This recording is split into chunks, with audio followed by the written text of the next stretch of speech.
swinging a fly ball to left field deep. Way back! Way back! This ball is gone! A walk-off home run! Newport Gulls win it here in the 11th. This is the Newport Gulls pregame show, live from Cardines Field in Newport, Rhode Island. Swing and a miss! He struck out Galletti. The Newport Gulls have won the NECBL Southern Division pennant. They will go on to face the Sanford Mainers in the 2015 NECBL Championship. Coming up, interviews, stats, standings, lineups, and a whole lot more. Swing, and that one is chopped. High. Donovan's really going to have to make a play to make this one. The throw to first is in time. One away in the ninth.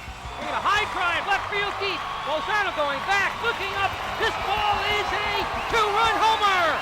DJ Jones hits it out. Stay tuned.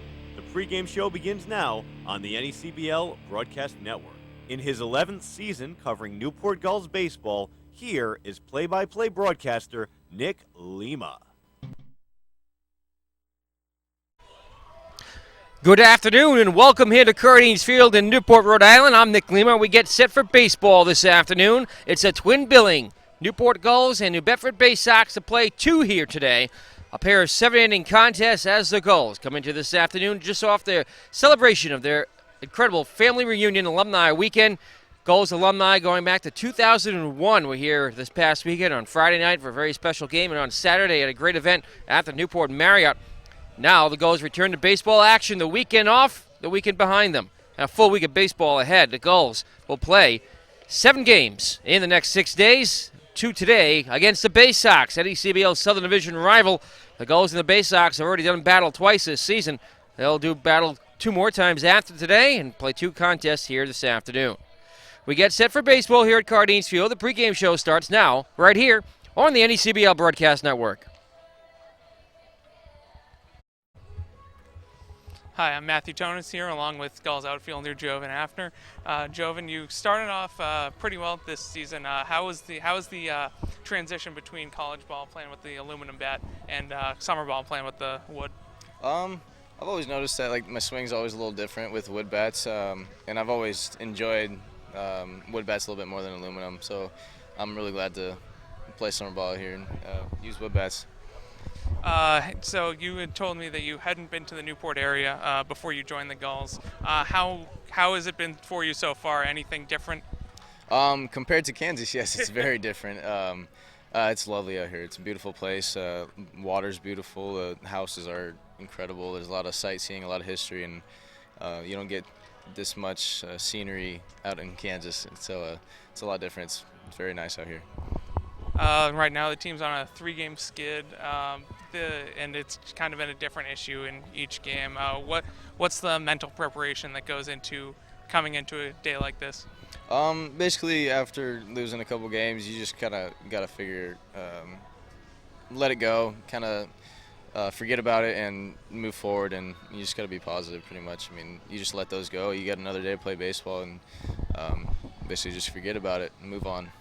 And the teams in the Southern Division have been pretty equal. Have you noticed anything playing against those teams that these teams are built kind of equally to each other? Yeah, definitely. I've noticed all the hitting's very prestigious hitters all around the league, as well as pitching. A lot of good starting pitchers, and everybody out here can hit. So I mean, you're not going to get away from anybody here. Now, coming into a doubleheader, 2 7-inning games as opposed to 1 9 or 2 9s, how is that preparation different both mentally and physically for playing a longer day? Basically, it's just take one game at a time. I know they're a little bit shorter, so you're not going to get as many at-bats, not as many opportunities. So basically, you just don't take advantage of any at-bat, and that's basically just the mental preparation. All right, thanks, Jovan. We'll be back on the Newport Gulls pregame show on the NECBL Broadcast Network. Welcome to the pregame show on the NECBL Broadcast Network. I'm Alexa Scholl, and I'm here with Derek Beaupre, who actually just got here this weekend. So how has it been in Newport so far? It's been a great opportunity to be down here, and it's a very nice place. Last year I was played in the same league, but it wasn't as nice, not as rural and everything like that. Great. And how do you have any pregame jitters coming up here or anything? No, not really. I'm just looking forward to go out there and get some innings on the mound. And how do you like your teammates so far? I know it's kind of difficult being the new guy coming in a few weeks into the season. No, they were all very warming, very cool kids. I mean, we got a great great team, and I knew some of the kids from playing against them through ACC ball. And how did you enjoy your season at the University of Miami? It was an awesome year for us. I mean, we got a chance to go to the College World Series and do some pretty cool things. Great. And what are your goals for this season? For this season or the summer? This summer. For this summer, I'm just looking to get some innings, help this team hopefully go back. I heard they won it all last year, so if we could do that, win it all, and hopefully maybe get into the All-Star game also. Do you have any favorite baseball memories playing baseball throughout your whole life? Probably one of the better memories is when we actually won the Super Regional, and we got a chance to dogpile and go to Omaha, and just knowing that you made it there, got to take the team back. Thank you so much, and we're going to be back later with the NECBL Broadcast Network pregame show. Thank you. Welcome back here at Cardinals Field as our pregame show continues. Now time for the manager show, joined today by Newport Gulls hitting coach, assistant coach, third base coach, Al Leva. Coach, how are you? Doing well, Nick. How you doing today? Pretty well. How's it feel to be back in Newport for another season? You know, it's just great. It was really tough, as you know, last year, staying home with my daughters, and they graduated from college, but it was good to be home. But as you know, during the game, I'd be texting you guys and doing all that kind of stuff. I really missed it, but just glad to be back. Now, speaking back here in Newport, this season is almost half over. We're rapidly getting towards the halfway point, the 21-game mark in the season. A few more games to go till we're there. But today the Gulls play a doubleheader against the New Bedford Bay Sox, a team that they've already played twice. Yeah, it's amazing. It just seems like yesterday we all got here, and it's already our fourth week, and yeah, like you said, halfway through the season, and it's amazing how fast the summer does go. We're starting our second week at camp, and everything just goes so fast. It really does.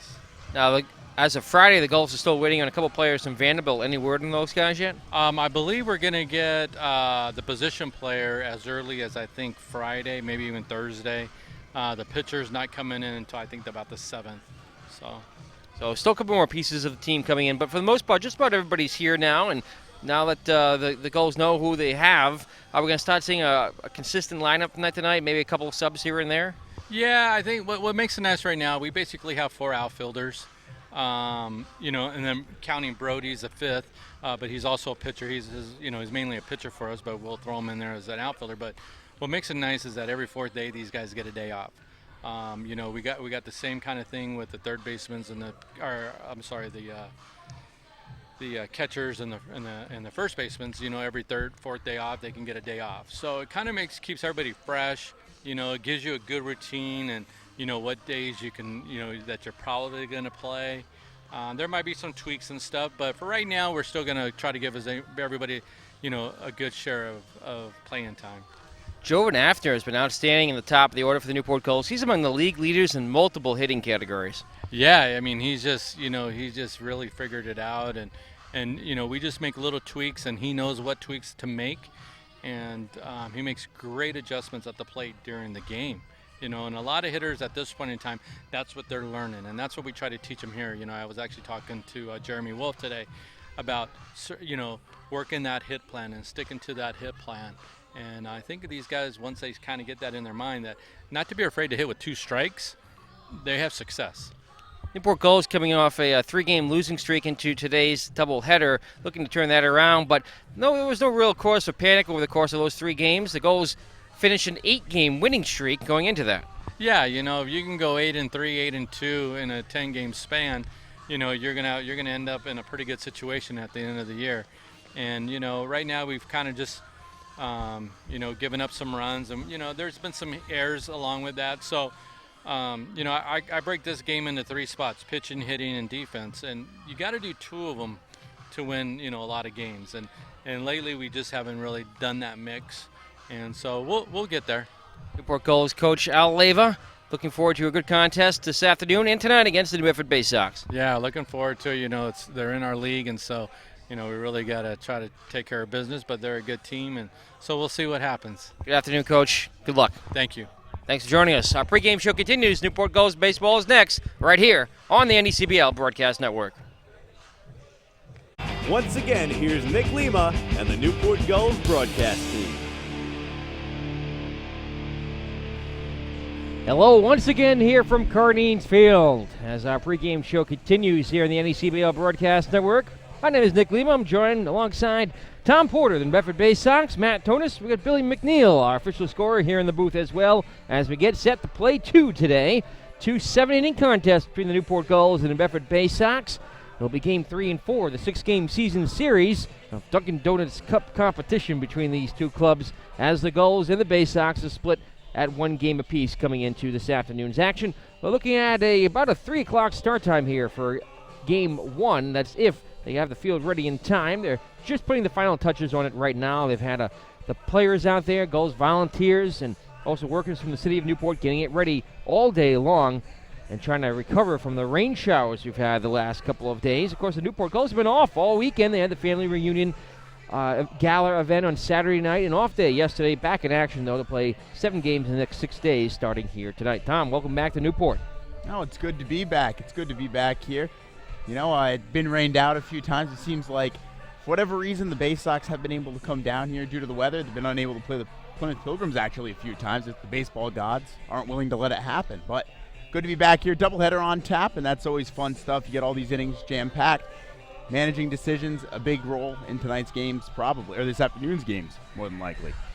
Newport Gulls coming into this one on a 3-game losing streak. That's after an 8-game winning streak. The Bay Sox right at 500 at 8-8. Now the Bay Sox got off to a really hot start on the season, jumped out to a quick record of 4-0, and then ever since then they've been kind of treading water around 500, a game up on 500, at 500, or a game below 500, and really the team's starting to figure things out now. The pitching's been there for the majority of the season, an ERA down around 2 for the most of the year. They've stumbled into a little bit of, I don't want to say trouble, but you can't allow 2 runs in every ball game for the entire year. At some point you do have to allow more than 2, and the ERA goes up a little bit. That's the case of the Bay Sox, but the Sticks figuring out, putting up 10 runs against Ocean State 2 nights ago. Of course, rained out last night with the storms that came through southern New England. A ball club that's starting to figure it out, and really the name of their game is speed, stealing bases, sacrifice bunts, all the small ball that's a huge part of the college game. It's a huge part of the Bay Sox game as well. Matt Tonis, the Newport Gulls, looked like they were a team that had it all figured out over that 8-game winning streak, and then they had a real tough 13-0 defeat here at the hands of North Adams.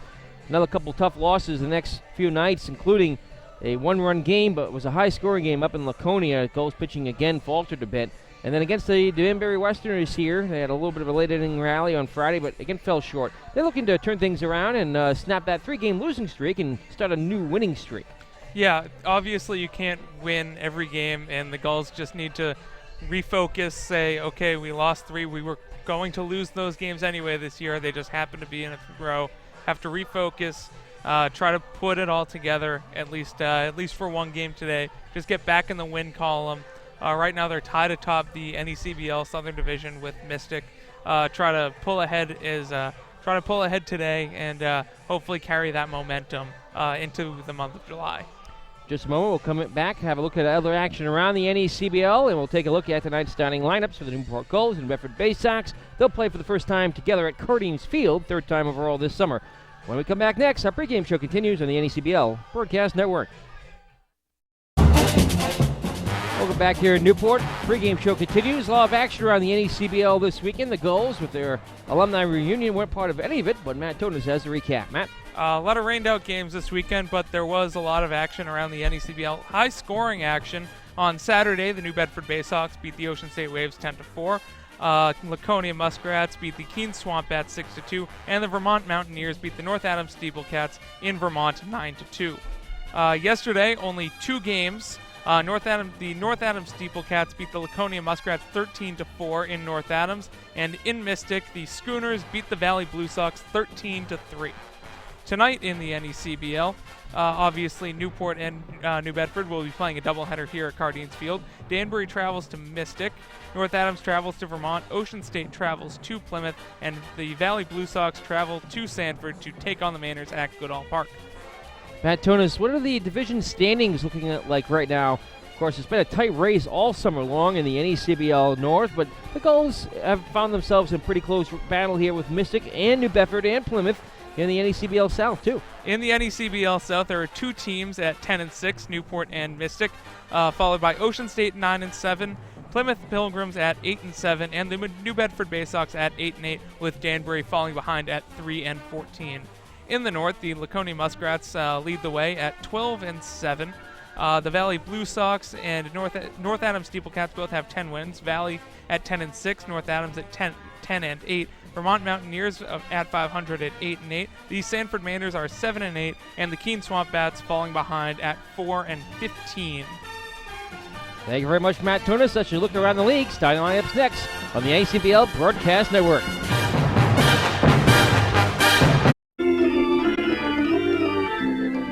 And welcome back here in Newport. We get set for baseball. Getting underway a few minutes late, but in about 3 or 4 minutes here at Cardines Field. I guess it's time to go over the starting lineups of both ball clubs. First, for the visiting New Bedford Bay Sox, coming in 8-8. Here is Tom Porter.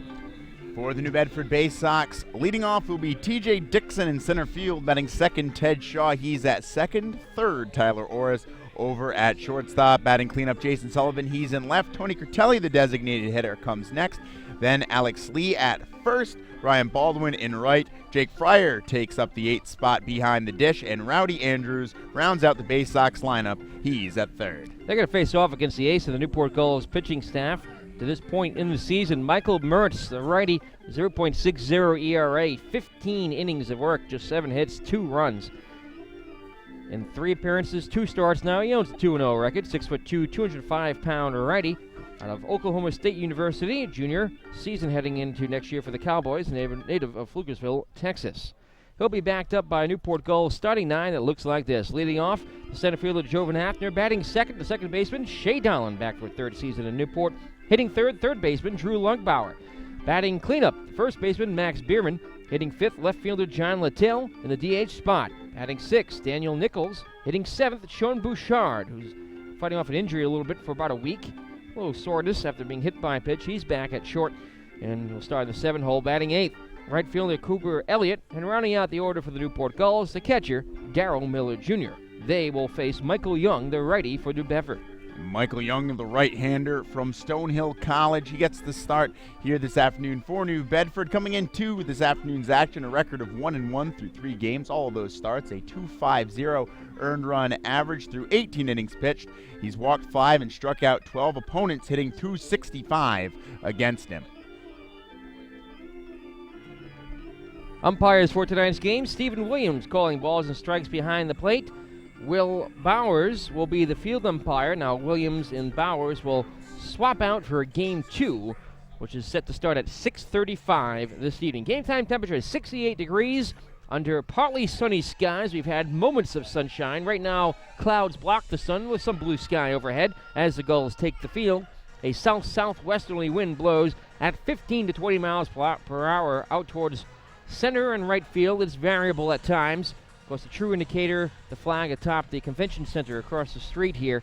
With a sea breeze just a couple blocks away. The trees rocking back and forth right now. Pretty gusty wind here today will be a factor in this doubleheader, and especially this afternoon.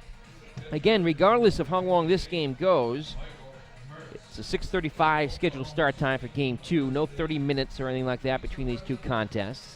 But there's always a possibility, and we've already seen it a couple times around the NECBL this year, that we don't play 7, we play 9 or 11 or 14. Well, that's right. Actually, the last time that Michael Young went out on the hill, it was a game that ended 5-2 in favor of the New Bedford Bay Sox, except it didn't take 7 innings, it took 11.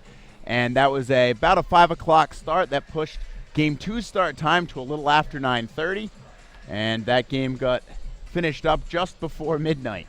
So hopefully that won't exactly be the result here. I think 2 tight 7-inning games would be nice, but always the possibility. And for New Bedford, it caused the Bay Sox to go into that pen very early and really use a lot of guys there in Game 1, and it affected them in Game 2. Yeah, the Newport Gulls 2 straight days off coming into tonight's contest. But they have a long stretch of baseball. It's that grinding part of the season now here as we head towards the month of July.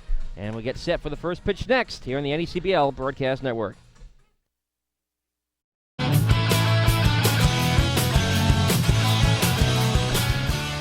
Welcome back here in Newport. Play ball, says home plate umpire Stephen Williams, and Michael Mertz. First pitch of his afternoon is outside for ball 1. We're underway. Center fielder T.J. Dixon. Center fielder T.J. Dixon leads things off for New Bedford. .261 average, no homers or RBI. 16 games. The pitch, that's a called strike. 1-1. Williams, the plate umpire. Bowers, the field umpire. Now, once again, under sunny skies, just as soon as we kicked off with the first pitch. 1-1. Off speed is outside. 2-1. Nick Lima alongside Tom Porter. Matt Tonis, Billy McNeil here in the booth as well. And the first day game of the summer for the Newport Gulls. Pitch. It swung on, hooked down the left field line. Foul, and we get over the bullpen. Well out of play. A few fans who I guess have the afternoon off from work dot to stands here for this afternoon game as Dixon steps in at top of the plate. He pinwheels the bat and awaits the 2-2 pitch. Victory called on the outside corner. One batter face, one strikeout for Mertz. And what a way for Mertz to start the ball game. He cuts down T.J. Dixon, who's on the upside right now, hitting as best as he's hit all year, doing a lot of different things, driving the ball his last few ball games, and very quickly gets the nod from the home plate umpire and Mike Mertz to go back to the dugout and take a seat. One away for Ted Shaw, second baseman, hitting 182 with 3 RBI, a double and a triple. He awaits the pitch. It swung on and hit out towards the left, not very deep. Littell step back now, step to his right. He'll camp under it and make the catch for out number 2. 2 up and 2 very quickly down for Mertz, the start you want here in the first inning.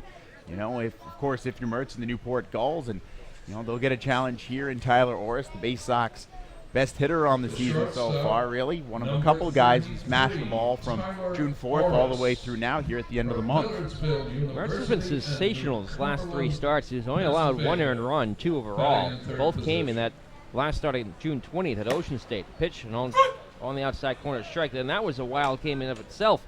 A rain-shortened game. The Gulls' 7-4 victory. It saw both Matt Finlayson, the GM, and the head coach Eric Sorella ejected. Pitch. It's taken low. The count 1-1.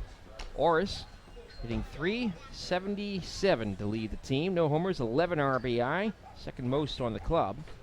The Bay Sox come in 8-8. The pitch. Off speed is inside, 2-1. Mertz struck out 7 in 5 innings of work in that win at Ocean State. He fanned 8 at New Bedford back on June 13th. The pitch. That's taken for a called strike. And count leaving up at 2-2. 10 pitches here in the inning now for Mertz. Looking to mow down the Bay Sox 1-2-3 to start off the ball game. Here's the pitch. It swung on and fouled away. 17 strikeouts to 7 walks so far in the season for Mertz. And just 7 hits. The pitch. Swung on a ground ball, bouncer right side. Shea Donlin back in his natural position in second. He'll scoop it up, throw to first to Bierman, and that's the out. There retires the side. After a half an inning for the Bay Sox here in Newport, they go 1-2-3, and it's the Bay Sox nothing. The Gulls coming to bat here on the NECBL Broadcast Network.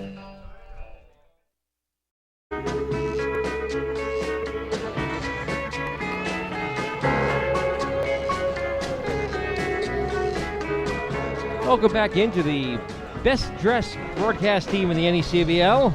Tom Porter, Nick Lima, Matt Tonis here with you, Billy McNeil as well. Tom, you look like you're ready for a trip on the Block Island Ferry to sail away today. I wouldn't be against the concept. That's right. You guys always look nice. I figured I'd do my best imitation. Looking very sharp. I think Alex wore a suit here on opening night, didn't he? From Mystic? No, that was Darren Zaslow has been the best dressed that's right. up to Tom Porter. I forgot Darren came in here. Home half of the first here in Newport, no score. Gulls get their first look at Michael Young, the righty. They'll face Afner, Donlin, and Lugbauer. Jovan's been an offensive leader in the league so far this summer. Sitting .429, the pitch. It swung on hooked foul, third base side. Aleva watches it sail right past his ankles. Strike 1. No homers, 3 RBI for Jovan.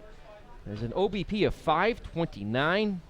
One of the leaders in the NECBL in multiple offensive categories. He's 26 total bases. He's been hit by a pitch 4 times, most of the team. The 0-1 up and away. So he's been getting on base every way possible. 9 walks, 24 hits. All lead the team. 12 runs scored, second most, a .993 OPS. A 1-1. It is swung on and foul tipped in the mid for strike 2.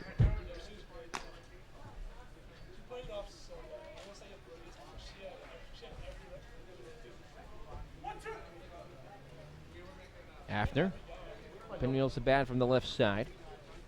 So wind kicks up again here. The pitch, it's swung on, a chopper off to the right side. Giving chase is Shore. He scoops up on the edge of the outfield grass, throws to first for the inning's first out. And now bring up Donlin.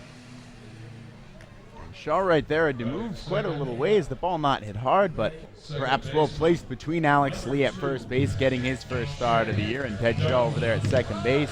And for Shaw and Lee, it'll be one thing to keep an eye on here in this first game. This is the first time Lee's seen defensive action. He's played for the Bay Sox, but only as a designated hitter, so something to keep an eye on the defense on that right side of the Bay Sox infield. Shea Donlin now in his third season with the Gulls has been red hot here in 2015. He's hitting .385, 5 for 13 at the plate as he fouls the first pitch he sees to the backstop. Caroms off the screen. He has an RBI, 1 walk, 429 OBP through 5 games. This is his 4th start of this summer. And really, since his first night in the lineup about a week ago, he's been hot. He came in pitch hit. Started every game since. The pitch, it's fouled down the left field line. Count 0-2 to Shea. An NECBL All-Star in 2013. He led the team in batting average last summer in the postseason and was a real catalyst for the Newport Gulls and many of their late-inning offensive comebacks that would lead them through their 6th league title. The 0-2 from Young. It swung on, hit back to the mound. It's off the Young's glove. He can't find it now, sees it to his right, picks it up, throws to first, and Donlin's retired. 1-3. Good play for Young to recover. And absolutely an excellent recovery. Oftentimes you'll see a guy, the ball gets by him, get flustered, become kind of chaotic, not knowing where the baseball was. But that time, Michael Young got it, set himself, and made a sometimes tricky throw off the mound. Not exactly even. It's quite literally a mound. So not stepping across flat territory. Nice play there by Young to recover, and a good throw. Young, teammate of goal closer Armand Rugel at Stonehill, takes the first pitch strike. 0-1. Of course, Rugel was an all-star last year for the Gulls. He just finished up his senior year.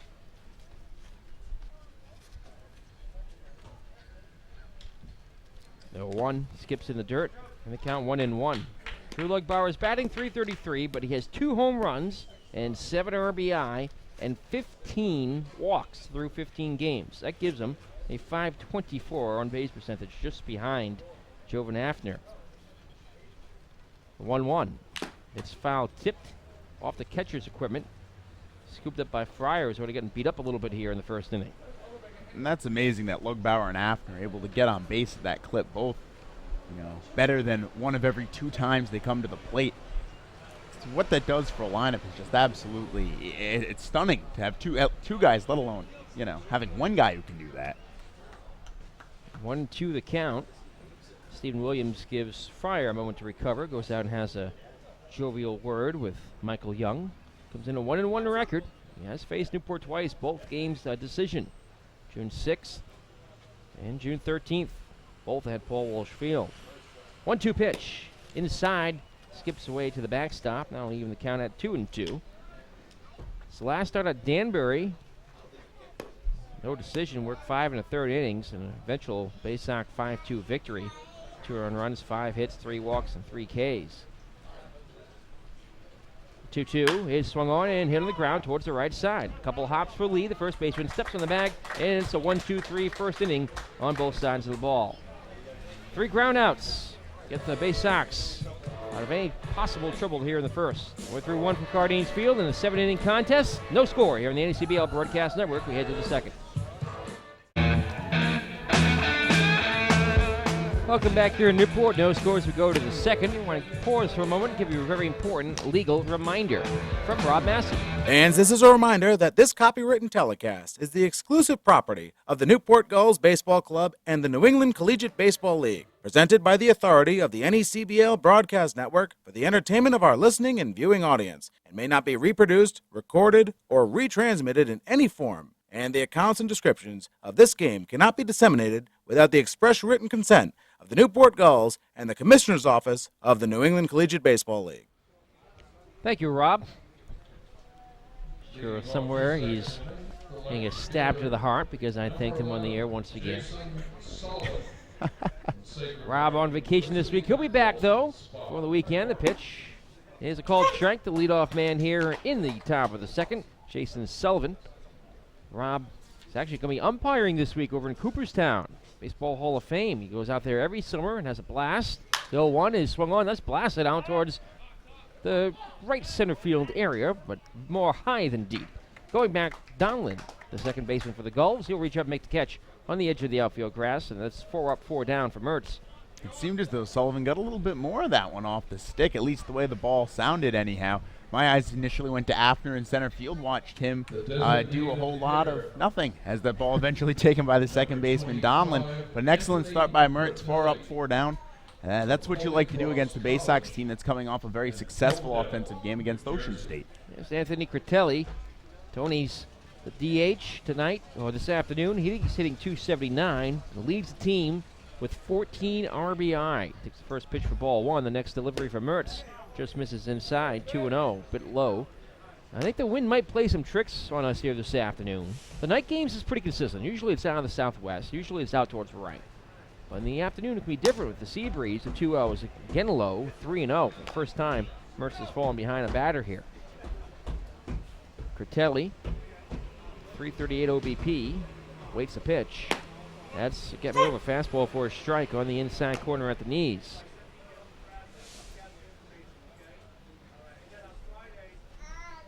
The 3-1 is swung on. The sky down the left field line, giving chase Littell.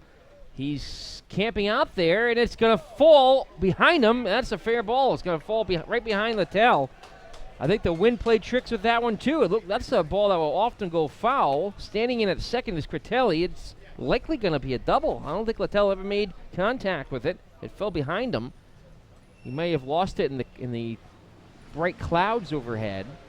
But either way, whether it was the clouds or the wind, it's a hit, the first of the ball game. And that it was just a pitch that looked like a guy like Tony Critelli, who's an extra base hits kind of guy, got underneath that ball and popped it up a little, and it looked as though Littell had that sized up. The wind playing a little bit of a trick on him, sending him on an adventure out there and left. And you're right, no matter how that ball got lost or if it got lost, there's a man standing at second base here with the man away. So Critelli has his 8th double of the season. That one was a gift. The pitch is swung on and fouled to the backstop. Strike 1 on Alex Lee. Lee making his second start as a Bay Sox. He's 0 for 3 at the plate, but with 2 walks, a run scored, a pair of strikeouts. Runner at second, the 0-1. Off speed is up and away. The count 1-1.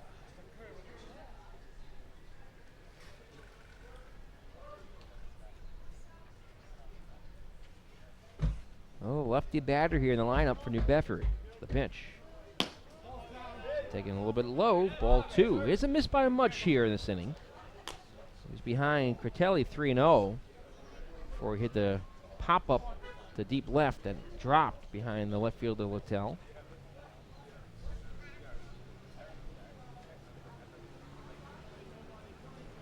The pitch.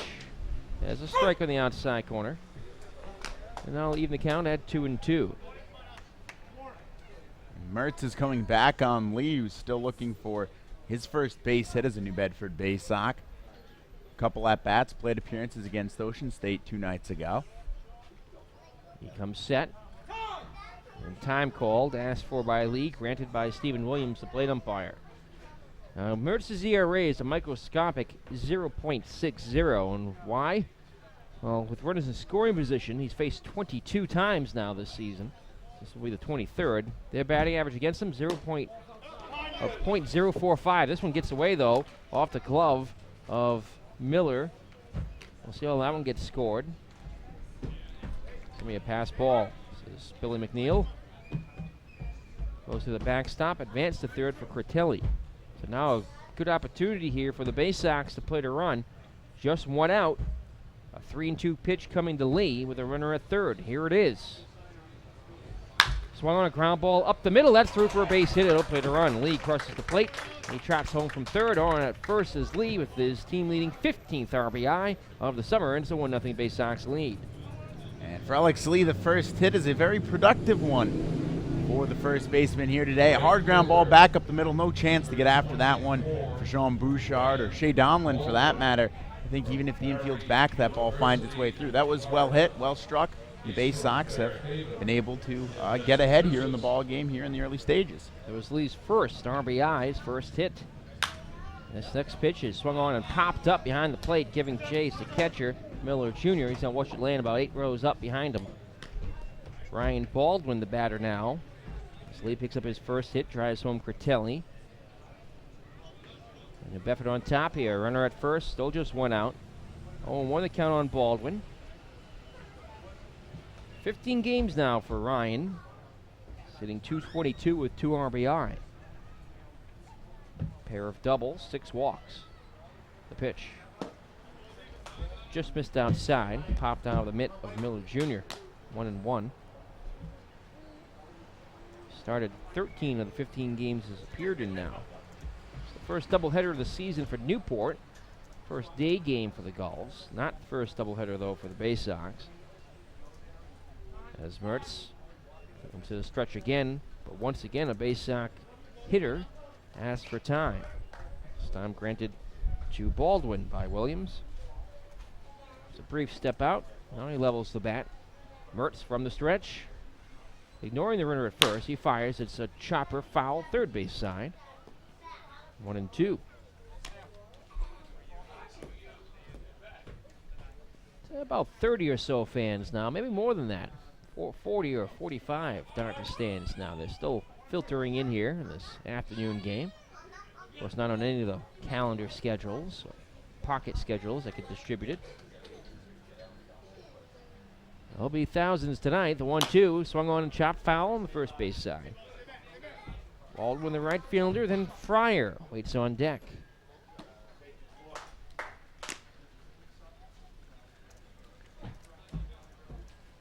Lee a short lead over at first base. It's just a second game. He's yet to attempt the steal in his prior contest. 1-2 is swung on a line drive, base hit in the left field, rolling down the line towards the corner. Hitting second is Lee. He's going to go all the way to third and will be sliding in there safely into second with a double is Ryan Baldwin. He has his third extra base hit of the summer. 3 straight hits now for the Bay Sox. They're in business with 2 runners in scoring position and just 1 out. And for the Bay Sox, exactly what you'd like to do. You've mentioned Mike Mertz's ERA, microscopic. You know, somebody who's really cut through a lot of different ball clubs here in the NECBL season, and certainly his experience against the Bay Sox earlier this year showing that.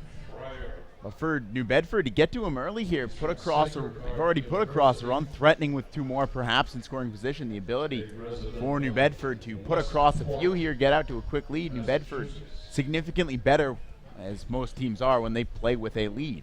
Not a lot of comeback victories for the Bay Sox this year. Kevin Long, the pitching coach, in his 5th year with the Newport Gulls. Out for a quick word here with Mertz. Of course, Long has a lot of coaching experience, not just down in Miami and Florida, but here in the NECBL and the Cape Cod Baseball League, too. He was pitching coach with the Wareham Gatemen for a summer. Spent 2 years back in 05 and 06 with the Danbury Westerners. It's the first pitch to Jake Fryer. It's taken low. That's ball 1. Fryer hitting 179 with a pair of runs batted in and 5 walks. So a Bay Sox team that can be pretty patient at the plate. Up and down the order. The pitch, a ground ball bounced towards the right side. It's going to be fielded by Donlin. He'll get a run home. Throw to first in time. 2 away. The second run crosses the plate of the afternoon for New Bedford, and they lead 2-0 on an RBI groundout for Jake. And you mentioned the patience for the Bay Sox right now being paramount in the second inning. And that's been the difference between the Bay Sox, one of the many differences between the Bay Sox playing well and the Bay Sox playing not so well. When they're patient, when they work 2-ball, 3-ball counts, this Bay Sox team is almost completely different than the one that's aggressive and swings at first or second pitches. First pitch called strike to Rowdy Andrews, number 9 man in the order. After 1-2-3 first, Mertz gave up 3 straight hits here in the second. One of them blooped over the head of an outfielder and was sort of lost in the sky as the pitch is in there for a strike. He's quickly ahead of Rowdy, 0-2. Andrews hitting 196, a homer, 7 RBI. Mertz trying to get out of the inning without any more damage done. A runner at third, the 0-2 delivery. Strike 3 called on the outside corner, and that'll do it for the Bay Sox. But they plate 2 runs, here in the top half of the second, and after an inning and a half from Cardines Field. It's New Bedford 2, the Newport Gulls nothing here on the NECBL Broadcast Network.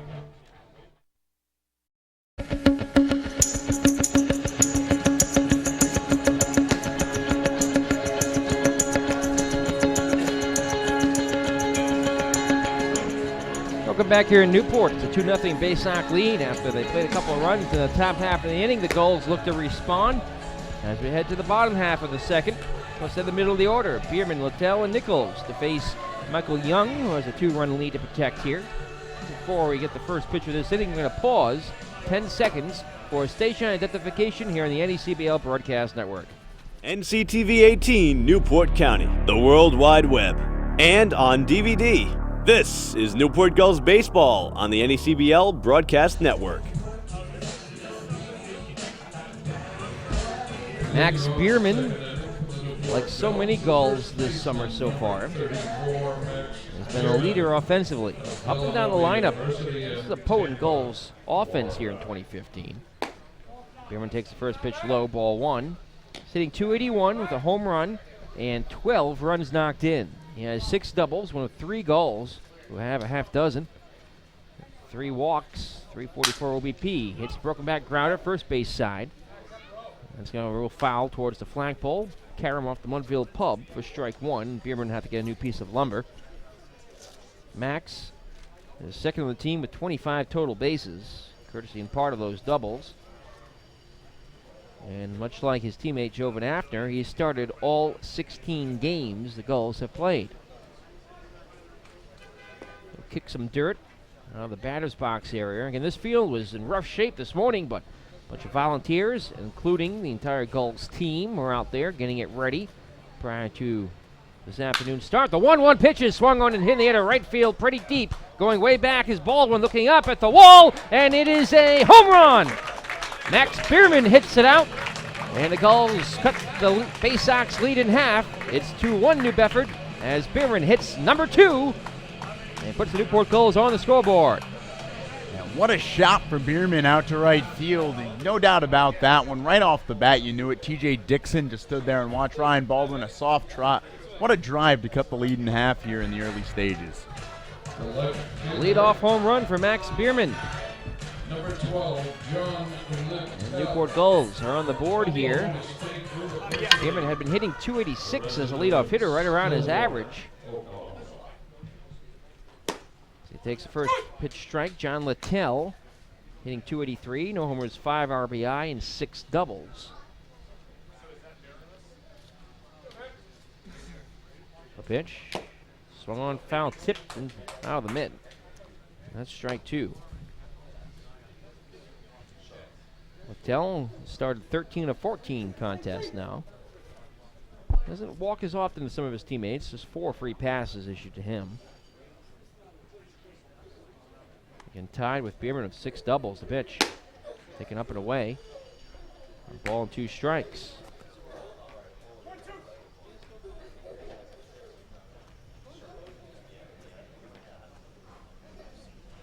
Young gets the sign of his catcher Fryer. From the windup, he kicks and delivers the pitch. Foul tip to the backstop. Just got a piece to stay alive. Defensively, the Bedford Bay Sox have a .959 team fielding percentage. That's 9th best in the NECBL. 24 errors. The pitch. Breaking ball outside. And the count 2-2 on Newport's left fielder. Daniel Nichols waits on deck. The Gulls come into this one 10-5 overall, and 1-1 against New Bedford. 2-2. Up and away. Here, a jackhammer in the distance. Of course, we're right next to the streets here, and they've been doing a lot of construction work. I know on streets just behind Cardines Field have been closed much of the day. Here on America's Cup Ave to our left, they just repaved the whole street, put in new crosswalks. Street signs as pitch comes inside, ball 4. And there's the walk, 5th walk of the season to Littell.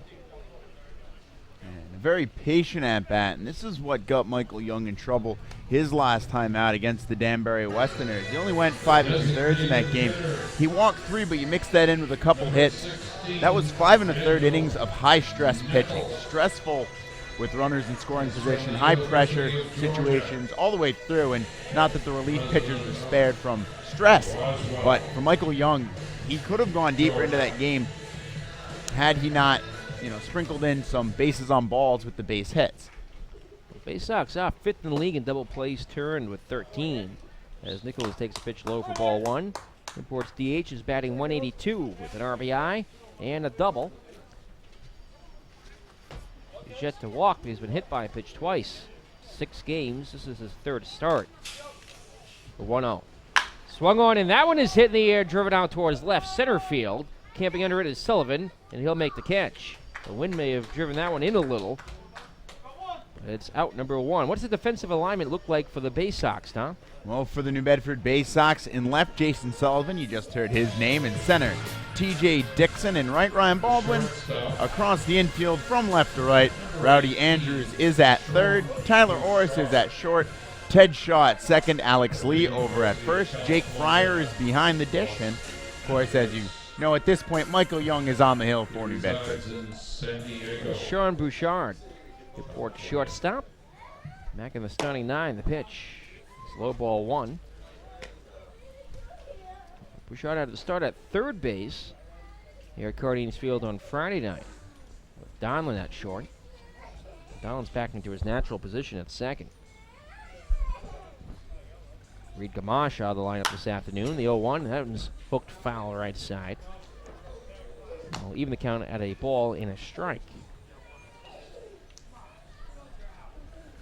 It's odd seeing the shadows at this time of day.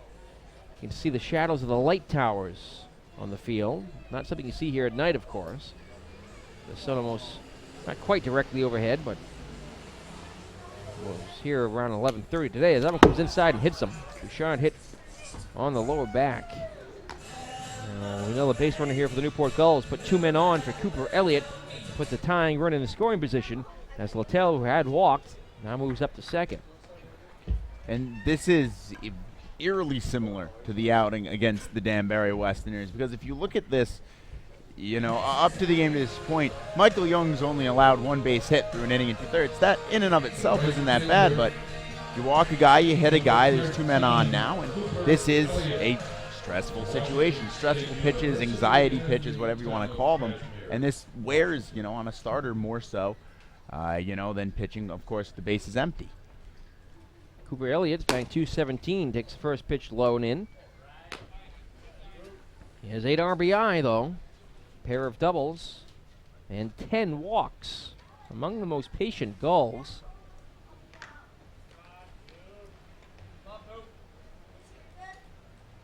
Pitch. That's a strike on the outside corner. He checked a swing. He went almost waved, but it was a strike either way. Elliott hitting .294 with runners in scoring position. Runner at 1st, tying run at 2nd. Here's the pitch. Taking low and outside. 2-1. Darryl Miller Jr., the number 9 hitter to follow.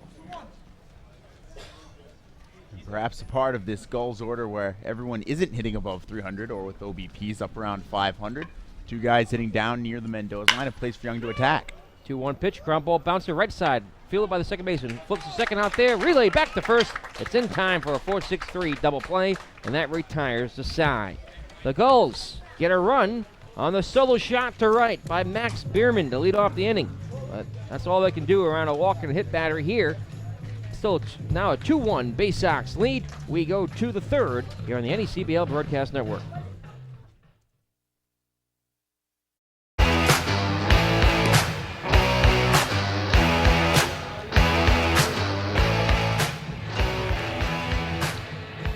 The 2-1 Bay Sox lead. We go to the 3rd at Cardines Field. Here to take you through the middle innings 3, 4, and 5. The voice of the Bay Sox, Tom Porter.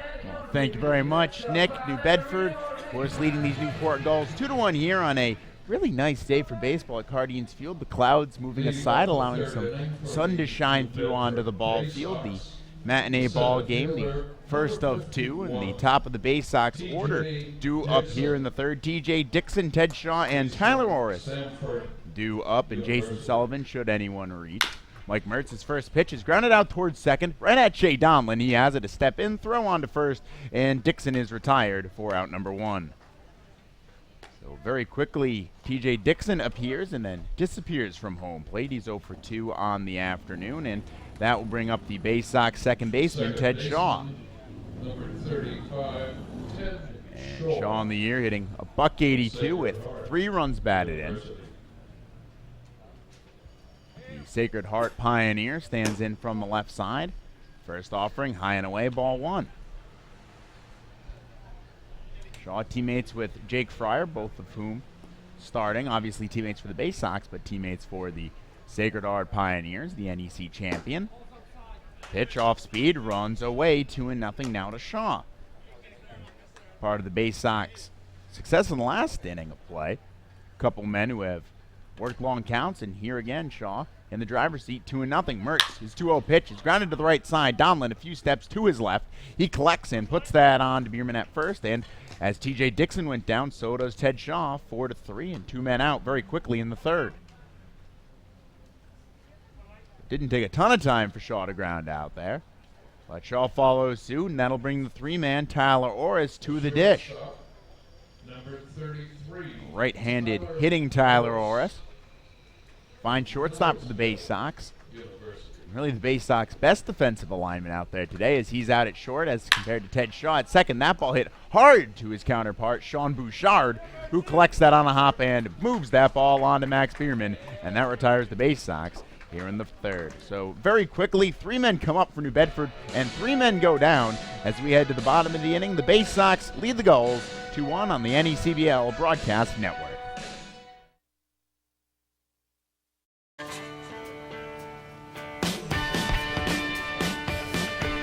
9-1 and 2 men due up here for the Newport Gulls, who trail the Bay Sox by a run in the bottom of the third.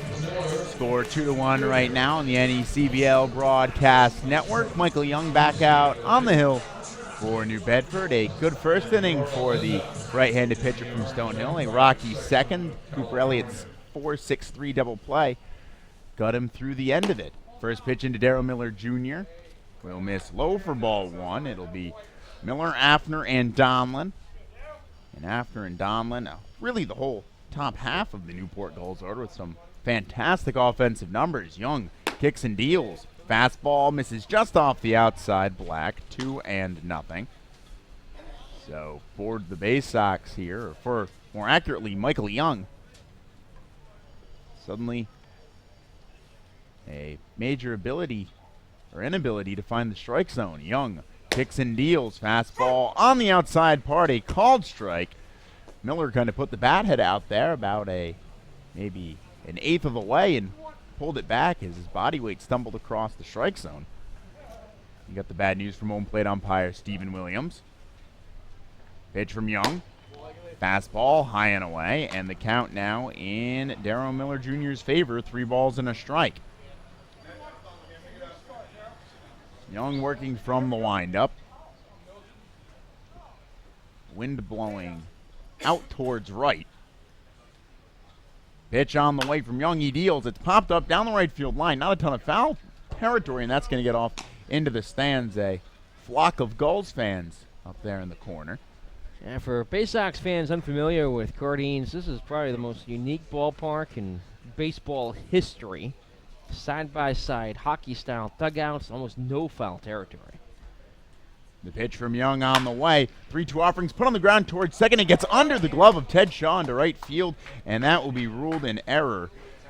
Bad news for Ted Shaw there as he was moving laterally, tried to get the glove down in time, but he did not. Ball gets into right field, and the 9-man gets on and starts to set the table for the top of this Gulls order.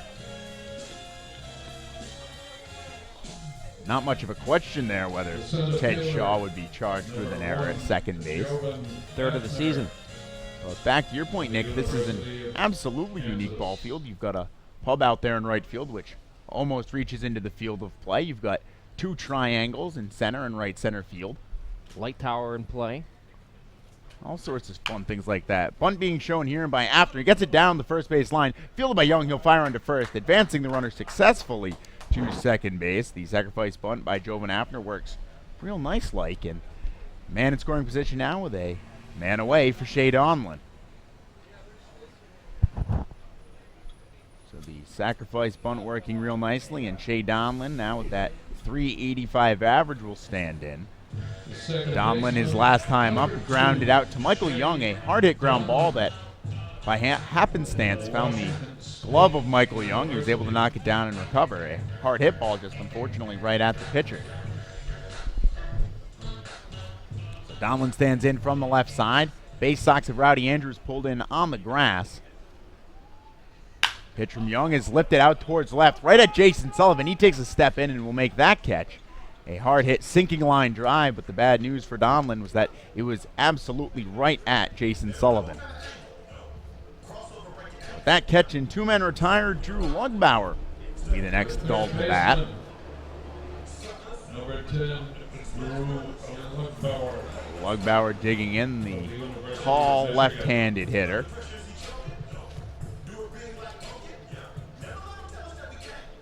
And he'll try to keep the inning alive for the Gulls, as after that error committed at second base, the next 2 men have been retired. Ball lifted down the right field line, got some carry to it, catches the flagpole, but foul. Looked like that one caught a piece of the American flag, the Stars and Stripes, as it went off towards the warehouse. Believe it or not, that flag used to be in center field in the triangle in play, and they finally moved it in 2006. It was out there for decades. That might not have been a bad call to move that out of play. Fastball this time runs low and away to Lugbauer. Now, the Gulls family reunion on Saturday, they unveiled some major plans for huge renovations of this ballpark, getting away perhaps this fall. Enough money can be raised. Multi-million-dollar, multi-year renovation. Pitch from Young on the way. That's low in the dirt in front of Fryer. He's able to smother that. No advance for the runner at second base and Miller. Anything mind-shattering? Pretty much everything to your right will be rebuilt and built to last another 100 years. And they're going to add a lot of accessibility. They're going to raise grandstands, lower the dugouts, add locker rooms, clubhouse, offices. Wow. A lot of ADA seating. Ground ball down the first base line. It's going to be scooped there by Lee. Lee flips on to first, and that's in time. What a fantastic play by Alex Lee. Laid out. That ball very easily could have gotten by him, but he knocks it down, gets a piece of it, and the calm, cool, collected flip onto the covering Young, and that gets us through the third. Through 3 complete from Cardines Field in wonderful Newport, Rhode Island. 2-1 your score. The Bay Sox lead the Gulls on the NECBL Broadcast Network.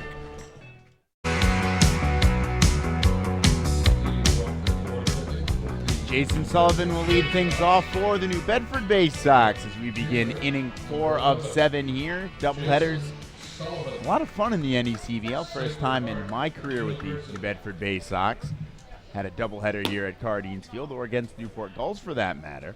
Breaking ball to Jason Sullivan will miss for ball 1. It'll be Sullivan, Critelli, and Lee here in the 4th inning of play. Mertz kicks and fires. A fastball misses high, 2 balls and no strikes. And last inning, only one at bat where Mertz was able to throw more than 2 pitches. This ball is driven out towards left field deep. Littell going back on that, and he'll make the catch in front of the track. And that will set down Sullivan for out number 1. That was rocketed out towards left, but died quickly in the outfield. Littell really got on his horse there at the beginning, leading you to believe that that ball really got crushed out there, and it was hit well. Littell able to recover out there, make a nice catch, and it'll be Tony Critelli to stand in for New Bedford. First offering runs inside to Critelli, 1-0 your count. Critelli, a .279 hitter, no homers, 14 runs batted in.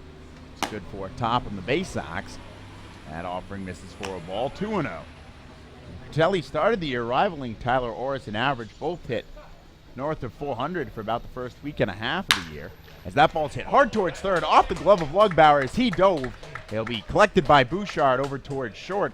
As Critelli reaches base there on what I assume and what will be scored, a base hit. That ball really ripped into by Tony Curtelli, and he's hit a couple hard ground balls and hard line drives real low to the ground these past couple of nights. It's going to be hit all the way. Infield single for Fratelli. Just rocketed right off the glove of Lugbauer. Really, he was just lucky to get a glove on it at all. Fratelli seeing the ball better. That average was up around 400 for that first week and a half.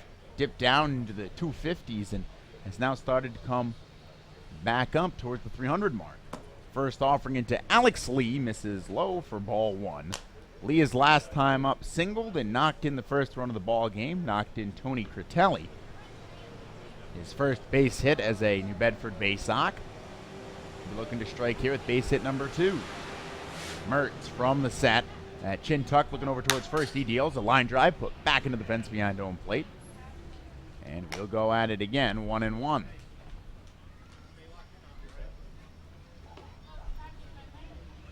For New Bedford, an off night last night, supposed to have played the Plymouth Pilgrims at Paul Walsh Field.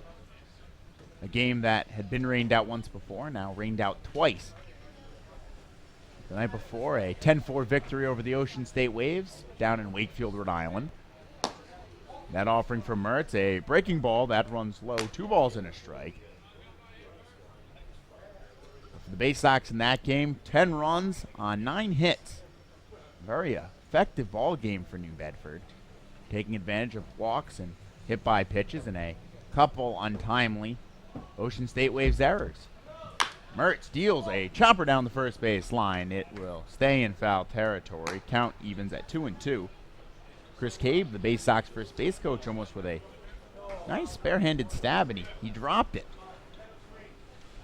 Acting all nonchalant with it and couldn't keep the handle.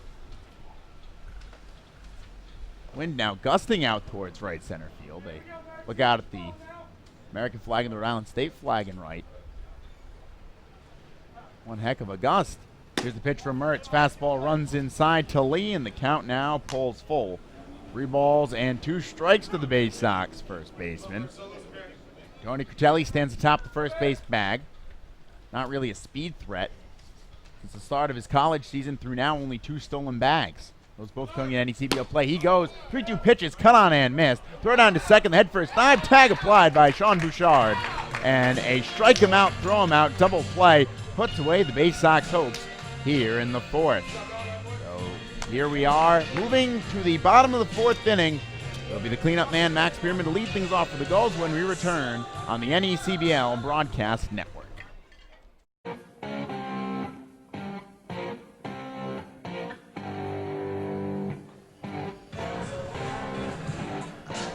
Bierman, Littell, and Nichols set to take stage for the Newport Gulls as they trail here 2-1 in the bottom part of the 4th inning. Bay Sox and the Gulls tied up on the season series, game apiece, 1-1. Bay Sox winning the June 6th affair. That pitch is a fastball that runs low, ball 1 to Max Bierman. And Bierman, his last time up, crushed the ball out to right center field, got it over the nice tall fence out there. That last one came on a 1-1 pitch, and that's the count now to Bierman.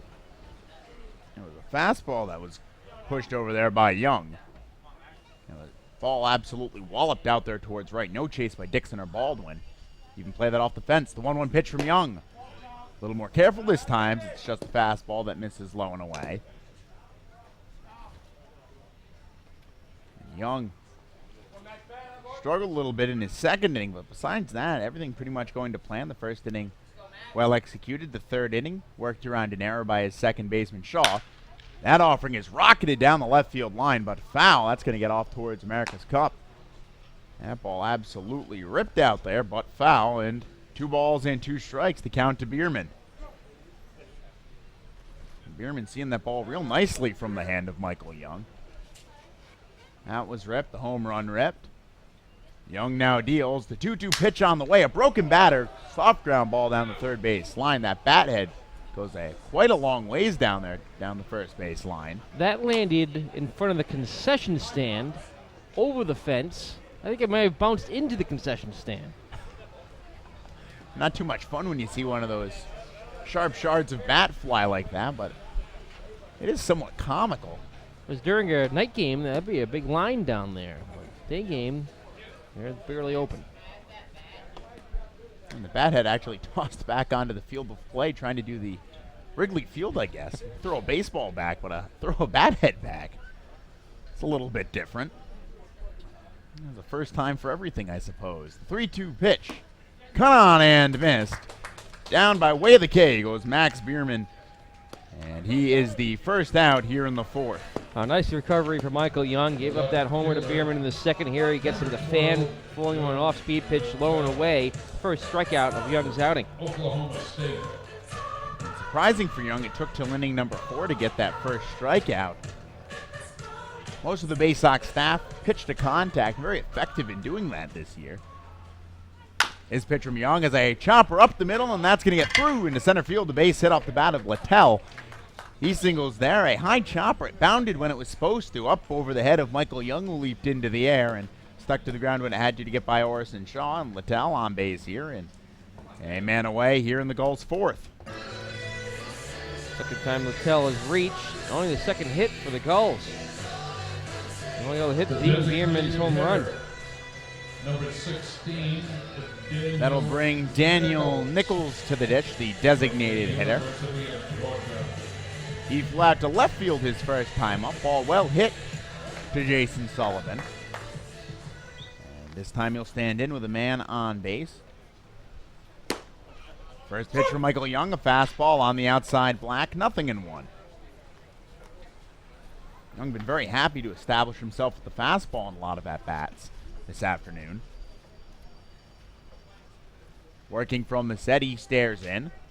Young kicks and delivers. Breaking ball in the dirt. Fryer's able to knock it down and keep it in front of him. No advance for Littell over at first base. It actually fell between the legs of the man at the plate in Nichols. Nichols doing a very wise thing, standing still as a statue. Not getting in the way or impeding any of Jake Fryer's progress. Young again from the set with the man at first. He delivers. Pitch is swung and driven hard out towards left center field. On the run, TJ Dixon makes the catch. Quickly fires that ball back into second base. All in one fluid motion to keep John Littell from advancing. As he retreats back into the first base bag, 2 men away here in the Gulls' fourth. Well, Nichols hit it pretty hard, which is a good sign, but he hit right at him. Second fly out of the afternoon for Daniel. That's the second time this afternoon that Nichols has ripped the ball, but unfortunately hit out right at one of the New Bedford Bay Sox outfielders. First Sullivan, now Dixon. It'll bring up Sean Bouchard, a 308 hitter on the not-so-young season, getting towards the midway point. Not quite there yet, but getting close as far as the calendar is concerned. This first offering of the at-bat runs inside ball 1. Bouchard, his last time up, hit by a pitch, one of the more painful ways to get on. Get right in the backside. Young deals. Fastball grounded over towards short. It's going to be fielded by Orris. He goes to second, and that will do it. Orris and Shaw, a little bit of mojo going between the middle infielders as Bouchard's retired 6-4, and we are through the fourth inning as a whole. The Bay Sox lead the Newport Gulls 2-1. You're listening to NECBL Baseball on the NECBL Broadcast Network.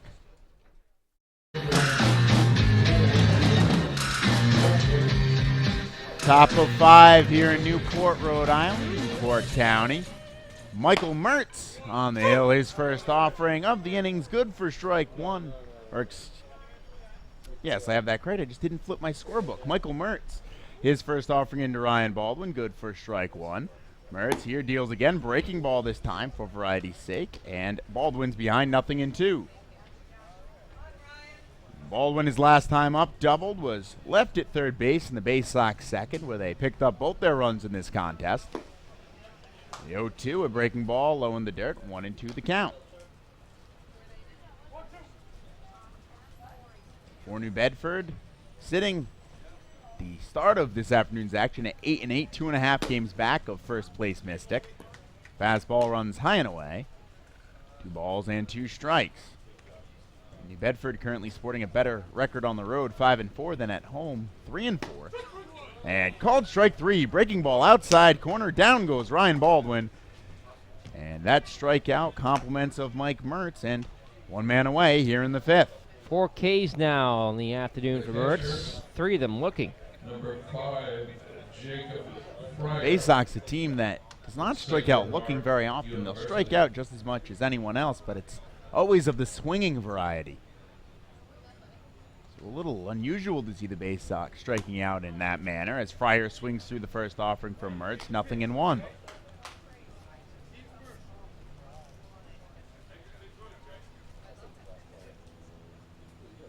Mertz on the rubber, the long look in.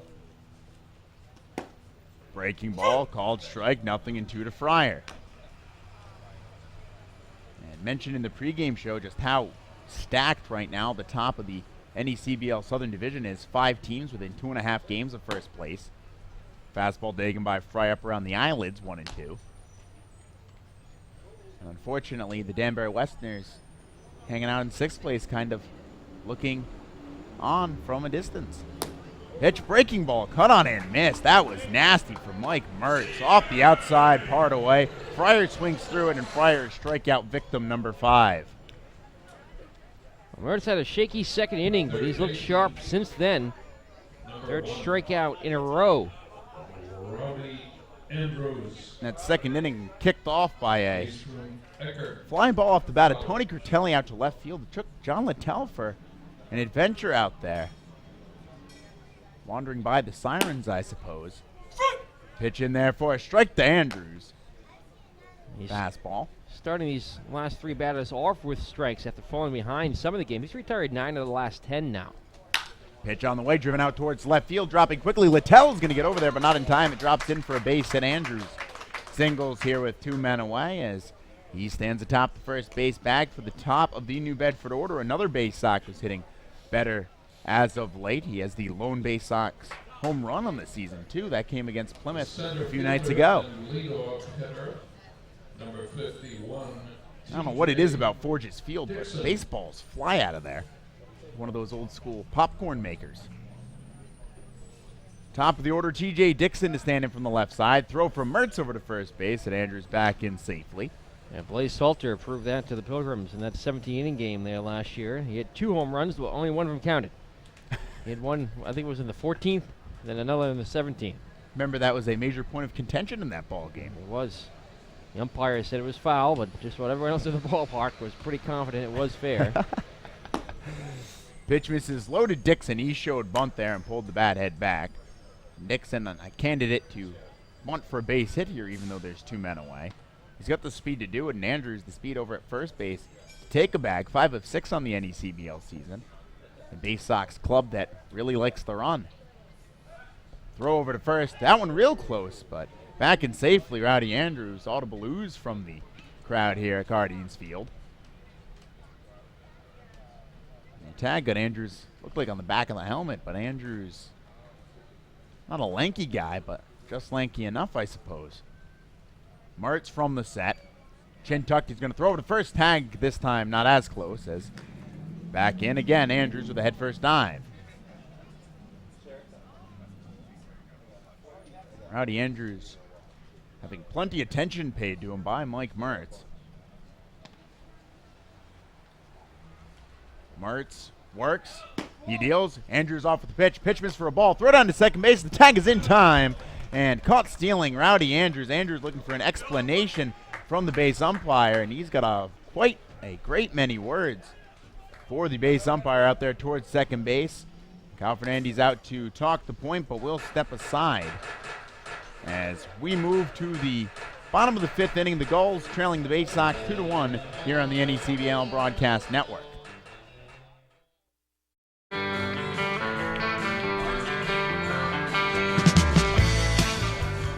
Michael Young back out on the hill for the New Bedford Bay Sox. 2-1, the Bay Sox lead the Gulls here in NECBL Southern Division action. The Gulls to send up their 8, 9, and 1 men. Cooper Elliott, Darrell Miller Jr., and Jovan Afner. Leading off the Newport Gulls. Really turning into a beautiful day. The clouds, at least on the ride in for me, coming from northwestern Rhode Island. ominous, scary, all those wonderful describing words. But sun shining through here and really looking like a nice day down here in Newport. Young kicks and delivers a fastball low in the dirt. Ball 1 to Cooper Elliott. Last time, Elliott grounded into a 4-6-3 inning-ending double play that back in the second inning. The only full inning to feature scoring by either squad. He swings and rips one down the first base line, but a foul ball. Ball absolutely torched down that right field line. But as hard as you can hit a foul ball. Now that was at the warehouse a split second after he made contact. They are rattled down there too, whatever that ball struck. Young deals off speed this time, runs it inside. As Elliott moves ahead in the count, 2-1 strike. Elliott hitting .217 with 8 runs batted in on the year. Despite the average maybe not being where he wants, still a productive element of this Gulls offense. He swings a hard hit ball out towards left center field. That's going to drop in for a base hit over to collect the left fielder Sullivan. And Elliott has himself a lead-off single here in the 5th inning. Nice piece of opposite field hitting by Elliott. Just the 3rd hit of the ball game for the Newport Gulls. Well struck. A number of well-struck balls off of Michael Young. The good news for Michael Young is they've all been foul balls for the most part. The only exception to batted balls, those being in play that were well struck. Max Spearman's home run back in the 2nd. So Elliott reaches base here in the 5th. And time is called as the catcher is going to back out of the box and Kyle Fernandez is going to head out to the mound, as well as the entire Bay Sox infield is going to head to the mound to have a conference with Michael Young. Don't think there'd be a pitching change here. There is some movement in the Bay Sox pen.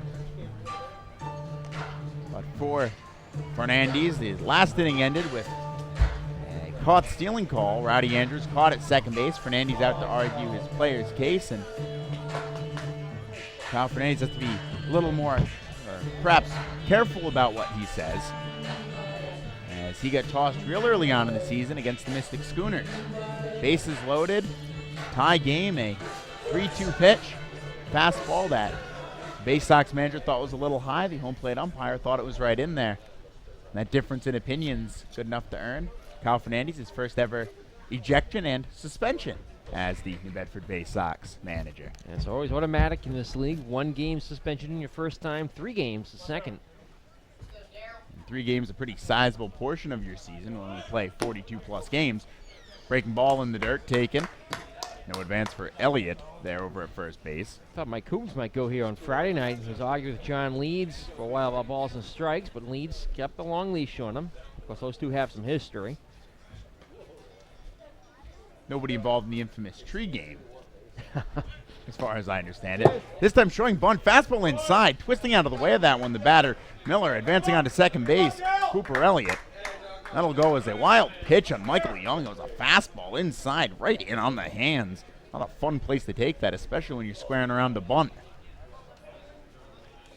But Elliott advances to second base. That's the important part there.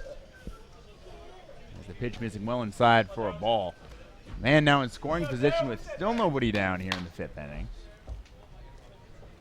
Young looks back towards second, pitch driven hard out on a hop towards second base. Shaw fields that, averting his eyes. Fires on to first base, retired. Miller 4-3. Advancing on to third base, Cooper Elliott, and on the very least, it's a ground ball to the right side, and it advances the base runner.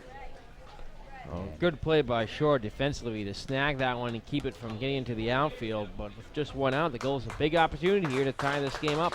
And it'll be the end of the afternoon for Michael Young, who departs. Kyle Fernandez pulling the plug on the Bay Sox starter. New guy on the pitch, tell you all about him here in a little bit on the NECBL Broadcast Network.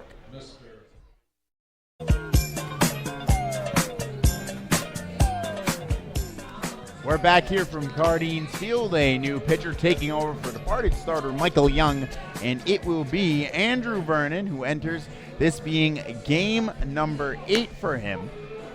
All those coming from the pen. A record of 1-0, an ERA of 0.00 through 11 in the third innings pitch.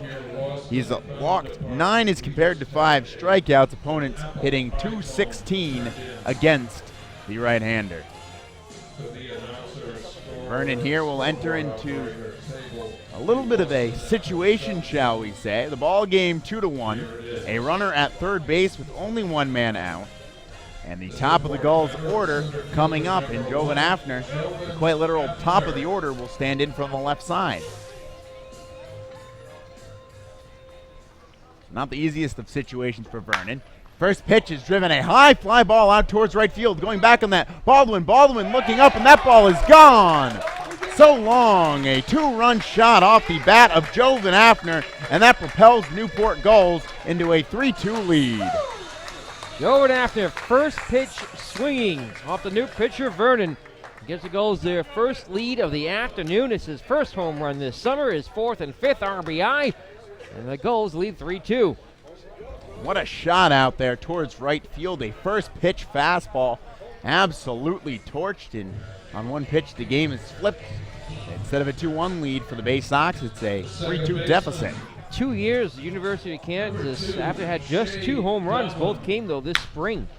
This pitch swung on and pushed foul by Shea Donlin, 0-1.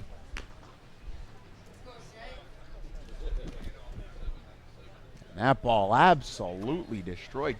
Both home run balls, both scoring plays for the Newport Gulls in this game have been absolute bombs. Pitch on the way from Vernon, breaking ball, runs low. Count draws even, a ball and a strike to Donlin, who's 0 for 2 in the ball game this afternoon.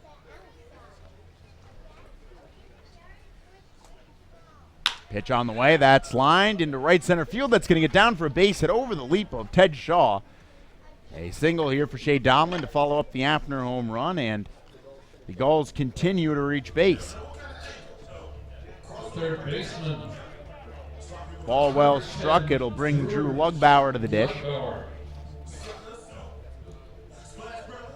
And every ball in this inning has been well hit. Cooper Elliott, leadoff single. Darrow Miller Jr. with a hard ground ball, a scorcher out towards second base. Forced the 2-run shot, and now the single. Gulls bats coming alive here in the 5th. This ball swung on, a high fly ball out towards right center field. T.J. Dixon back to the fence. He's going to look up, and that ball's going to get off the fence. Moving from second base on to third base there for the Gulls is Donlin. Moving into second base with a stand-up double, Drew Lugbauer. An awkward play for the Bay Sox center fielder, and now 2 Gulls in scoring position with still only a man away. Double all the way for Drew. That one hit off the top of the wall, almost fell straight down at the base of the wall, and really there was no opportunity there for Dixon to make a good play on it. Rolled away. Because of, they weren't sure whether or not it would be caught or not, Donlin had to hold up. He didn't get to third base in time. That's a play that most ballparks in this league is an out. Here at Cardinals Field, because of the fence jutting into that point, it's a double. That's very true, as Dixon had that ball all sized up. He just needed another 3 or 4 feet of real estate to make the catch. And as you mentioned, that fence juts in the middle point between the 2 triangles. Got the one in center field and the one in right center. That pitch thrown outside to Bierman. It's only Well about, off the plate, and they're going to intentionally walk him. it's only about 315 to right center here. It comes even further. That's 315 out towards deep right center.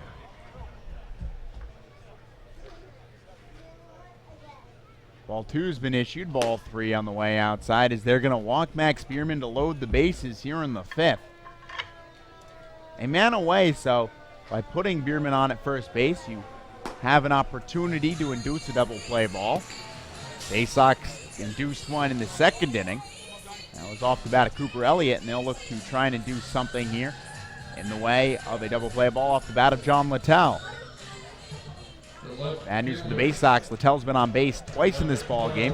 Walked in the second, went as far as second base, and singled in the 4th, being stranded at first. So that's the task that lies ahead for Andrew Vernon. Entered the inning with a man at third base and immediately gave up a 2-run home run. He'll look to get out of this inning without any further damage. looking back towards second. He kicks and deals. Off-speed pitch, high and upstairs. High and inside, to John Littell, 1-0. Littell, no slouch of a hitter. 283 average, 5 RBIs, a chance to add to that here. Here's the pitch, ripped down the right field line, a high fly ball that's going to get well foul, but well out of here. That's home run distance over by my car where it's parked, precariously in West Marlboro Street. A foul ball, I don't know, 200 feet. Ball went quite a ways. Count even, a ball and a strike. Back towards second, gazes Vernon, he deals. Breaking ball in there, called strike 1-2. Big difference between a 2-1 count and a 1-2. As Vernon here ahead. The bases fully filled with Gulls. Vernon's 1-2 pitch on the way. Breaking ball, check swing. Fryer's going to appeal. The field umpire, Will Bowers, says no, he did not go. And the count pulls even at 2 balls and 2 strikes. Borderline call there, but umpire Bowers didn't really have a great view of it. Could have gone either way. He's certainly out there behind the pitcher's mound. He's not going to usurp the home plate umpire, especially if he doesn't have a better look on that ball. Pitch from Vernon, breaking ball, fouled off of Fryer behind the dish, and the home plate umpire will remain at a 2-2 count. Certainly a major at-bat, a major juncture in this ball game. Ball dropped into the gap somewhere. Really changes the complex of things.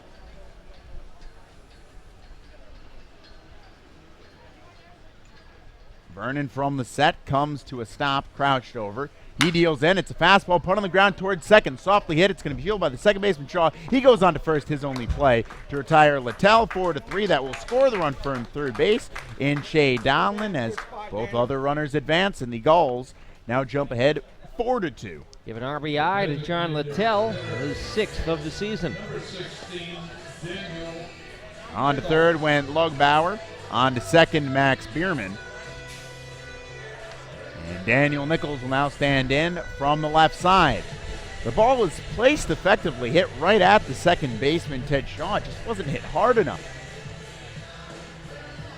Up through the infield and onto the dirt over there at second base before it died, or would have died.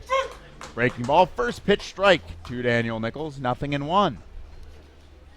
Shaw's only play was the first base. It would have been madness to go to second. No way you double anybody up or even get the runner in progress.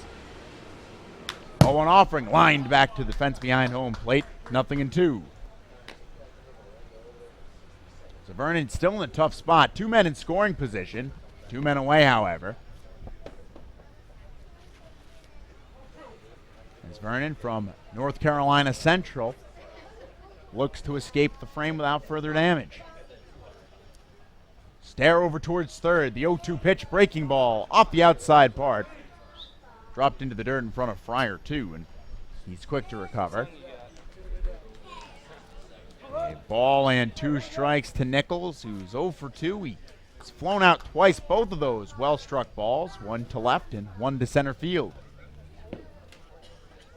Those both off of Bay Sox starter Michael Young. Vernon looks back towards second, deals into the plate. Curveball called strike 3. Down by way of the K goes Daniel Nichols. And the Bay Sox escape the 5th here, but not before the Gulls strike 3 times. The big moment, Jovan Afner's 2-run home run to right field. As we are through 5 complete from Guardians Field. 4-2, the Gulls lead the Bay Sox here on the NECBL Broadcast Network.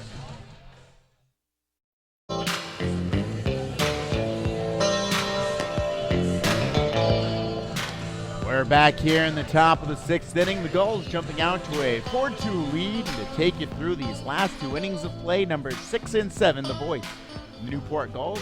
For now, Nick Lima. Thank you very much, Tom Porter. I got 2 more games in me after tonight. Wednesday and Friday, and Rob Massey makes his triumphant return to the press box later in the weekend. Back for Monday's home game. The first pitch to leadoff man TJ Dixon is fouled to the right side for strike 1. Michael Mertz Out for a 6th inning of work. He now has a lead to protect for the first time. It's 4-2 Gulls after a lengthy bottom of the 5th. They sent 8 men to the plate, scored 3 times. His pitch is cut on and missed. Count 0-2. Including a Jovan After, a 2-run homer, his first home run of the season. That pumped his average up to 431, third best in the NECBL. And hard to believe that 431 is third best. That's what I was going to say. 0-2 pitch, swung on and missed, strike 3. It's dropped by the catcher, Miller Jr. He has plenty of time to throw down to first, the retired Dixon. And that's a 6 K now for Mertz. He struck out 4 of the last 5 batters going back to the 4th inning. And what a time to find his groove. I mean, not that Mike Mertz ever really lost it. That 2nd inning, the only exception to his masterful domination of the New Bedford Bay Sox. But he continues, he hits his stride, or looks as though he's hitting his stride here. As the Bay Sox gave up a little bit of a lead there in the last half inning. Ted Shore fouls away the first pitch he sees. Shore's 0 for 2.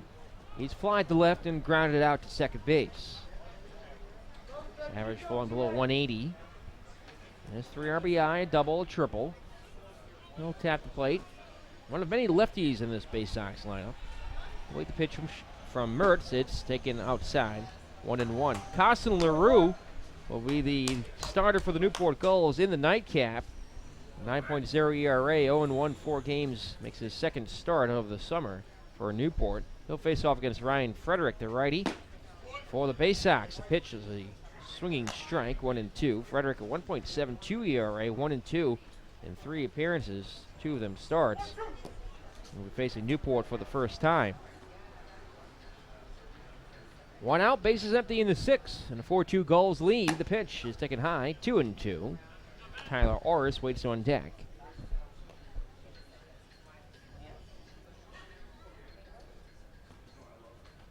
"70 pitches now for Mertz, so he could still be available for the 7th. The 2-2, it's swung on and missed, strike 3. Back-to-back strikeouts from Michael Mertz. And is number 7. And even still, Mertz, I mean, seemingly getting better with time, like a fine wine. Better as this game has gone along. And here, I mean, this is just fascinating. The Bay Sox hitters, I mean, not that they were ripping the cover off the ball before, but certainly struggling as, you know, we progress later into the contest. First pitch breaking ball called strike inside corner to Tyler Orris. He's 0 for 2 with a pair of groundouts. 2nd and short, both to end innings. Bay Sox don't want another inning to end here. They're down by 2, running out of time. Here's the 0-1. Outside, like he missed with a slider, 1-1. He struck out Dixon twice. Every other strikeout has been a solo strikeout against the batter. He's had back-to-back strikeouts in both the 5th and the 6th innings. He's also got a key couple of outs at second base. 2 caught stealing attempts. 1 to end the 4th, 1 to end the 5th.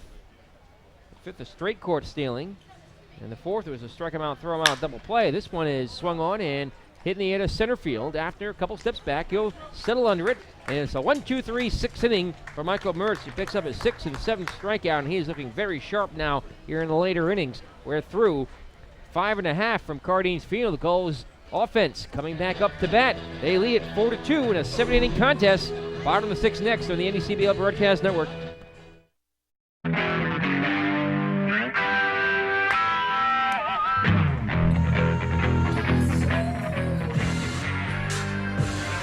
Newport 4, New Bedford 2. And the Gulls have just set 8 men to the plate, are right back up to bat against Andrew Vernon. Vernon came on with 1 on and 1 out in the 5th, gave up a 2-run homer in the first pitch he fired to Jovan After, and gave up a single, a double, potentially walked the batter, an RBI ground out and a strikeout got him out of the inning. First pitch to Sean Bouchard is fouled to the backstop, 0-1. Bouchard has been hit by a pitch by the starter Young and bounced into a fielder's choice. So Young went 4 in the 3rd innings. He cannot lose this game, though. The pitch. That's a called strike. 0-2. He was responsible for Elliott, the base runner, in the 5th. But after was the responsibility of Vernon. The 0-2. That's taken outside, 1-2. It's a 3-run fifth for Newport.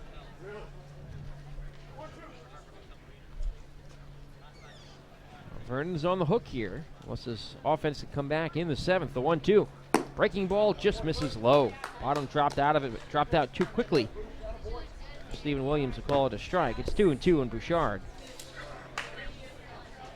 Showing at 3:08 with an RBI. Waits a 2-2 pitch. It's strike 3 called on the inside corner. A strikeout looking to Nichols to end the 5th, and one here to start the 6th for Vernon. He was looking a bit sharper than when he first came on. Right fielder. Yeah, it took a little while to find Vernon his sea legs. That, I mean, obviously the home run off the bat of Afner, a single, a double, and then intentional walk after that. But since that point, fine, a soft ground ball out to second, a strikeout looking, another strikeout looking here to begin the 6th. Beginning to find his way. Ball 1 misses low to Cooper Elliott. He's 1 for 2. He's bounced into a 4-6-3 twin killing and singled. He hits a ground ball roller over to the right side. Shore has it lined up, scoops it up, throws to first. And they're quickly 2 away for Darrell Miller Jr. Now, Jovan After, we mentioned he's 3rd in the NECBL in batting average. And he's had a hit streak going now for much of the season. And with the home run here today, his hit streak goes back to June 10th. It is the longest active hitting streak in the NECBL. 12 games now for Jovan. And over the course of that streak, he's been hitting .524. Pitches a called strike on the inside corner to Miller. Miller Jr. reached on an error to start off 3rd and ground out to 2nd in the 5th. Great write-up about Darrell Miller Jr. and his famous family in the Newport Daily News. Comes from a family of many athletes who are well known. The 0-1 skips in the dirt. And the count 1-1. His father played professional baseball. Darrell Miller Sr. His mother, a very well-known basketball player. 1-1. Comes just inside, and his uncle is Reggie Miller. Wow. One of the all-time NBA greats.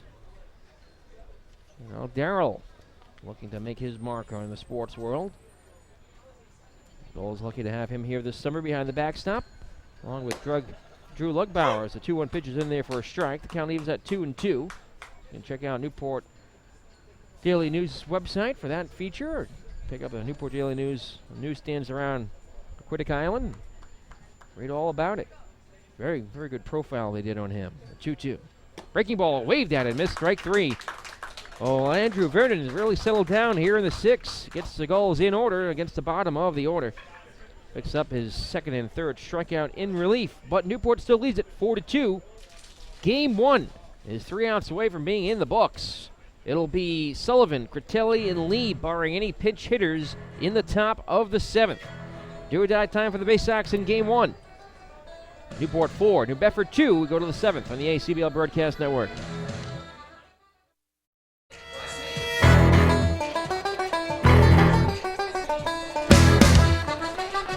Welcome back here at Cardines Field. Twin billing today, and the Gulls trailed in this one much of the way. Now have a 4-2 lead as we go to the top of the 7th. And this is a 7-inning contest. It's the same situation, and Matt Tonis, the new pitcher on for Newport. The new pitcher for the Gulls is Brendan Spagnuolo, right-handed pitcher from Vanderbilt. He's been the closer this year for Newport. No record, .64 ERA in 6 games. This is his 7th appearance. He's locked down 4 saves. He's thrown 14 innings. He's faced New Bedford once this year on June 6th in the Gulls' loss to the Bay Sox. He threw 4 innings, gave up his lone run of the year on 2 hits, walked 2, struck out 3 in 4 innings. So Spagnuolo looking for his 5th save of the summer. That would lead the NECBL. And we're getting close to the time when all-star selections start to get made, and it's going to be between guys like Spagnuolo and David Gerber, a closer in the NECBL South. The way it looks, at least right now. A lot can change in a week in this league. Sometimes you'll see a closer find his way to the starting rotation in the meantime, but right now, Spagnuolo a save away from being the NECBL saves leader. And as we approach the midway point of the 2015 season. This is game 16 for the Gulls, 17 for the Bay Sox in this 42-game schedule. And we're at the midway point now in the season series between these two clubs. But first, Spagnuolo needs to get the final 3 outs here in the 7th. Game 2 coming up at 6:35 tonight. Of course, we'll have a post-game show still, as always, after this game, including our player of the game interview. But later on tonight, we'll be on the air around 6:05 with our pregame show for Game 2. Coming up in just about an hour and 15 minutes, depending on what happens here in the 7th. Here's Jason Sullivan. He's 0 for 2. He's popped the second fly to left. He'll take the first pitch inside for ball 1. Spagnuolo racked up some impressive statistics so far in the season, as Matt mentioned. 0.64 ERA. This is his 7th relief appearance. Pitch, hard shot, foul on the third base side. The count 1-1. Bay Sox need a base runner here, down by 2. Sullivan, Critelli, and Lee do. Bedford in danger of dropping below 500, a mark they've flirted with throughout the summer so far. They're at 8-8 at the moment. 1-1. Swung on and missed, strike 2. Hard swing and a off-speed pitch that dove away.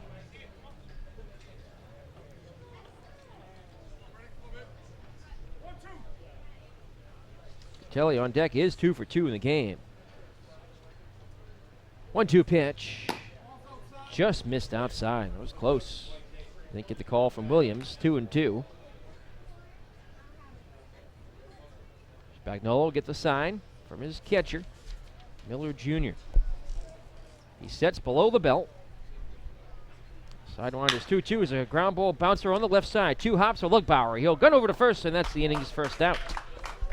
5-3 in the grounder. And here's Critelli, who doubled and scored back in the second. That second inning was big for the Bay Sox. Played in a couple of runs on 3 hits.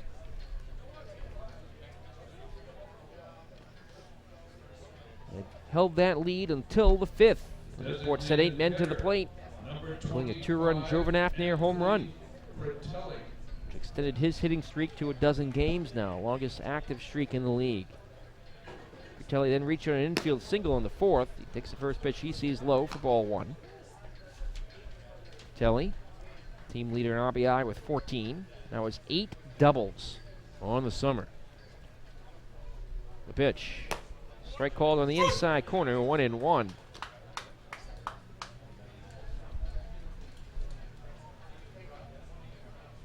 Eight doubles. This given the league lead all by himself. Pilgrim's Mandy Alvarez right behind him with 7, along with Laconia's Deion Stafford. 1-1 pitch misses low from Spagnuolo. Alex Lee on deck here. 2-1 the count. Bases are empty in the 7th. The pitch. Hard hit, ground ball, foul. Pin balls itself off the screen that protects the fans. Near where Kyle Fernandez is, along with our Gulls official photographer, Jed Melise. Just in foul territory down that third base line. Not too many places to get a good photo here at Guardians with all the fences. The 2-2 comes inside. That just did hit him. Looks like I clipped him on, might have just clipped his hand or his elbow. Must be either the elbow or the forearm. Either way, Critelli's hit. And he'll reach first, so the Bay Sox will bring the tying run to the plate. It's not over yet. 1 out here in the 7th. Alex Lee, an RBI single in the 2nd, a strikeout to end the 4th. Part of a strike him out, throw him out double play, in fact. Miller Jr. has been sensational behind the plate this afternoon. Pitches outside ball 1 to Lee. That hit back in the 2nd, his first hit of the 2015 season. He's now 1 for 5 overall, with a pair of walks and 3 Ks. The 1-0 to the tall lefty is inside and low, 2-0. Spagnuolo has only hit 2 batters now on the summer. Well, he's struck out a dozen. They allowed 1 extra base hit. Check on the runner at first. Critelli has to dive in safely. Tony is 2 for 2 in stolen bases. This is a team that has the base runners on it. Dixon, 7 stolen bags. Orris with 6. Andrews with 5. The pitch outside and low, 3-0. Gulls, on the other hand, only Joven After really attempt steals. They've had a couple guys attempt one unsuccessfully. But After with 6. Newport not traditionally a running team. 3-0 pitch outside. That's ball 4. And one out, 2 straight have reached here. Hit batter and a 4-pitch walk issued to Alex Lee. Now things get a little dangerous for Spagnuolo. This is a save situation. It's a 4-2 Gulls lead in the 7th. In game 1 of a doubleheader. Newport wants to put this one in the books and snap a 3-game losing streak.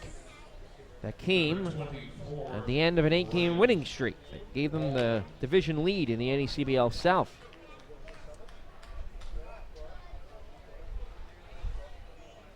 Quick word between Miller Jr. and Spagnuolo. How they want to deal with Ryan Baldwin, who's doubled and struck out looking. Another lefty. Crunches down and awaits the pitch. It's fouled back for strike 1. Baldwin took a wicked hack at that ball, too. It was about belt high, middle away, and he very much tried to put that ball 350, 400 feet in the other direction and ended up just popping it up to the screen. 0-1 the count. Runners at first and second. Go-ahead run at the plate for New Bedford. Spagnuolo sets below the belt. Checks the runner at second. He kicks and deals the pitch. Outside, 1-1.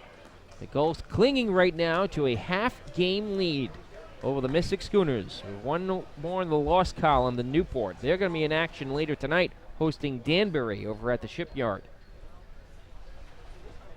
1-1. Just clipped the inside corner for a called strike. Jake Fryer waits on deck if we get there. One away. Critelli leads off at second. The tying run, Lee at first. Spagnuolo has the sign he likes and sees from Miller. He sets. And the 1-2 pitch. Swung on and popped up shallow left field. It's going to be off the glove. Oh, the shortstop Bouchard. The runners will have to hold. And that'll load the bases. It'll be a hit. Critelli now at third base. He had to wait to see if that ball would be caught. Didn't want to be doubled up to end the ball game. Didn't want to be caught in no man's land either, though. He stops at third. Lee at second. Baldwin now at first with his second hit of the ball game. And the Bay Sox are in business here in the 7th. And they're going to pinch run Carlos Ortiz for Alex Lee at second base. The Bay Sox, obviously, that run that stands atop second base, the most important. That's the one that ties the game. The run at third doesn't mean much. That one at second base never finds its way home. So the tying run at second is Ortiz now. Spagnuolo looks in on Fryer, 0 for 2 with an RBI. Ground on the first pitch. It's wild, goes to the backstop. It's going to be saved, though, by Miller Jr. He plays the carom near the backstop. Spagnuolo into the plate to cover. And the Bay Sox, being careful here with only 2 outs to work with, do not send the runner from third. It's just going to be ball 1. They have to be conservative due to the out situation and also a limited amount of space behind home plate, not a ton of room between the plate and the actual backstop. Well, what normally would be a wild pitch is only ball 1 here with the bases loaded. Now the 1-0 coming to Fryer. It's swung on and fouled to the screen. 1-1. Rowdy Andrews, the number 9 man, waits on deck. Critelli at third. Ortiz at second, the pitch runner. In for Lee, who walked on 4 pitches. And Baldwin at first. Go-ahead run is on right now for New Bedford, as the Gulls cling to a 4-2 lead in the 7th. From the stretch, the 1-1. Just missed a little bit low. Well, he wanted that call. It's ball 2. Didn't have Fryer fooled, and the Bay Sox smartly being patient here. And they are a very patient team, as we've mentioned. Waiting for the right pitch to swing at, the 2-1. That swung on and hit on the ground towards the shortstop. Fielded by Bouchard. Flips the second out there. Relay to first. Not in time. And Rogers scores. And this isn't over yet. It's 4-3 Newport. It's going to be an RBI ground out. Bouchard gets the only sure out he had. Fielder's choice goes 6-4. It's the second RBI grounder of the ball game for Fryer. It's a 4-3 ball game now with runners at the corners. The tying run is 90 feet away for New Bedford. And here's Rowdy Andrews, who singled and struck out. Fryer picks up his 4th RBI. 4-3 Newport on top. And Spagnolo now needs to get one more out. Time call briefly, and here comes hitting coach Al Leyva.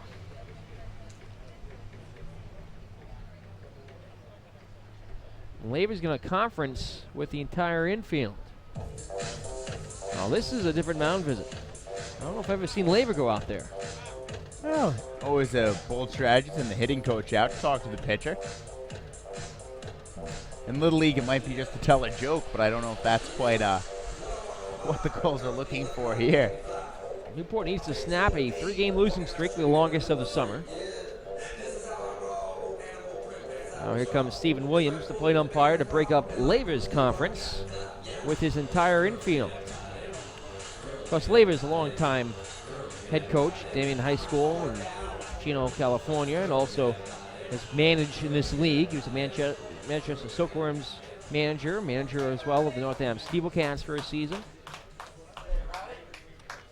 Also with Middletown Giants. Now Leyva has a word with Mike Coombs as they both watch from the Newport dugout. Conference is over.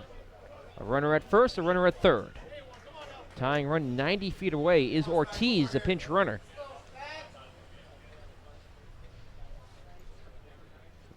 Rowdy Andrews awaits the pitch. It's taken for a called strike at the knees, 0-1. And I wonder, one thing the Bay Sox have done a lot this year, even with 2 outs, with men on the corners, they'll send the guy from first, try to induce that throw, and then try to induce pickles all over the place to knock the guy in from third. Ortiz is jumping around third base bag. The 0-1 pitch is wild, gets to the backstop. Here comes the tying run to the plate. The throw is, and Tommy's out and it's over. What a play at the plate. Miller Jr. grabbed the ball on the carom from the backstop. It was very close as the play as you'll see at home plate, as Ortiz tried to score from third on a wild pitch. Instead, it's the out that ends the ball game, and the Newport Gulls hang on by a thread to win it 4-3, the final score. What an ending. What a game. That's the way to end it. You had a little bit of everything in this contest, some power, and right there, it's a risky move for Ortiz coming from third base.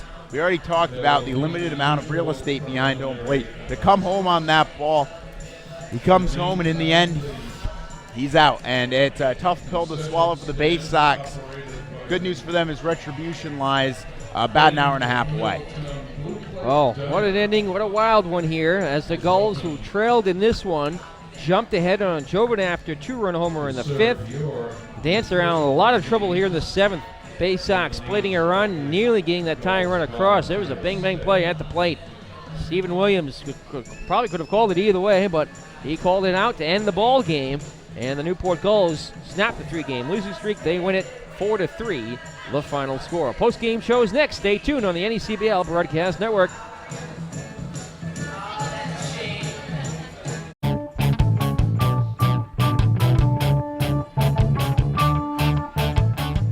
Welcome back here in Newport. Newport Gulls post-game report. I'm Nick Lima alongside Tom Porter, Matt Tonis joining us in a moment. Billy McNeil as well, as the Gulls win it in wild fashion, a wild pitch that ends the ball game. An attempted steal of a home, essentially, as the Cardines Field short foul territory. That short backstop saves the Gulls yet again. This time as the final out to end the game, as Newport hangs on and comes from behind, in fact, to defeat New Bedford 4-3, the final. Totals in this one for the Bay Sox: 3 runs on 6 hits, 1 error, 2 left on base. They dropped to 8-9. The Gulls, 4 runs on 6 hits, no errors, 6 left on base, and the Gulls snapped their 3-game losing streak, improved to 11-5. Starting pitchers in this one: Mike Mertz, 6 innings of work, 2 earned runs on 5 hits, no walks, 7 strikeouts. He'll get the win, improved to 3-0. Michael Young, a no decision for the Bay Sox, 4 1/3, 2 earned runs on 3 hits, a walk, a K, and a wild pitch. He did allow. Meanwhile, actually, the losing pitcher in this game should be Andrew Vernon. Vernon, who allowed the 2-run home run for that off the bat of Jovan Afner, his first of the summer. Afner's home run put the Newport Gulls ahead. 3-2. They added one more insurance run in the 5th inning on an RBI grounder with the bases loaded. And Newport hangs on to win this one 4-3 against Afternoon's first home run of the season. Bierman also had a shot in the 2nd. That was a solo home run, his 2nd. 2 home runs in this game. Brendan Spagnolo earned the save. It was a bit shaky in the 7th. A couple wild pitches in the inning that didn't get actually scored as wild pitches because of the bases loaded situation. A walk, a single, a hit by pitch, an RBI fielder's choice that scored a run and made it a 1-run game, but a play of the plate to end it. And the Gulls win. If the game took 1 hour and 50 minutes to play, no official attendance reported as of yet. That'll be announced following Game 2 as the Gulls win this one 4-3, the final score. One heck of a contest between two teams that really played their heart out, and at the end it came down to a play that, like you said, Nick, could have gone either way. It goes in favor of the Gulls, and it's really a fitting end to a game that was back and forth. Bay Sox jumped out to a quick lead. The Gulls quickly responded. Gulls managed to take lead, and the Bay Sox threatened at the end. It's basically all you can ask for in a baseball game. So the Gulls improved to 2-1 against New Bedford. 3 games remaining. One of those 3 games will be played tonight. First pitch at 6:35 here at Cardines Field. Our pregame show will start at 6:05. It'll be Carson LaRue, the righty, to face off against Brian Frederick, the right-hander for New Bedford. Don't go away, though. Our postgame show isn't over yet. We'll still have our exclusive interview with our Newport Gulls player of the game coming up next. But first, Tom Porter, Matt Tonis, and Billy McNeil. We'll talk about this game and also preview tonight's matchup. Take it away, Matt. Thanks, Nick. Here, the Newport Gulls beat the New Bedford Bay Sox 4-3 in interesting fashion. The game was playing out pretty regularly through the first 6, and then that 7th inning, boy, for Brendan Spagnolo, a guy who's been lights out for most of the season so far, he did not pitch well, or did not pitch particularly well in that 7th inning. No, he did not, and it's tough because you have guys who enter this league and are so dominant and so, fantastic, and one appearance, everybody's human, so you have to have a bad appearance, a bad save opportunity, a bad start at some point, and it looked as though this might be the one. The Bay Sox brought home a run, 2 men out in the inning. They go on that ball that happened to get by Darryl Miller Jr., and it's a hard pill to swallow. That's really the only expression I can use to describe the end of that sequence. For New Bedford, who put together a loud 7th inning for a team that hadn't appeared since the 2nd. They went down in order in the 3rd, 4th, 5th, and 6th innings. It was a team offensively that had disappeared and it suddenly had life, and to have that taken from you so quickly, it was a jolt. Personally, I was pretty surprised that Mertz didn't come out for that 7th inning, especially since you have another game coming up in an hour and a half. I figured you'd save Spagnola for that situation, especially with how well Mertz was playing, but that's not how it turned out, and overall it worked out in the Gulls' favor, no matter how hairy it seemed. Billy, Mertz pitched really well, 7 strikeouts today. What did you see from him on the mound that made him so effective?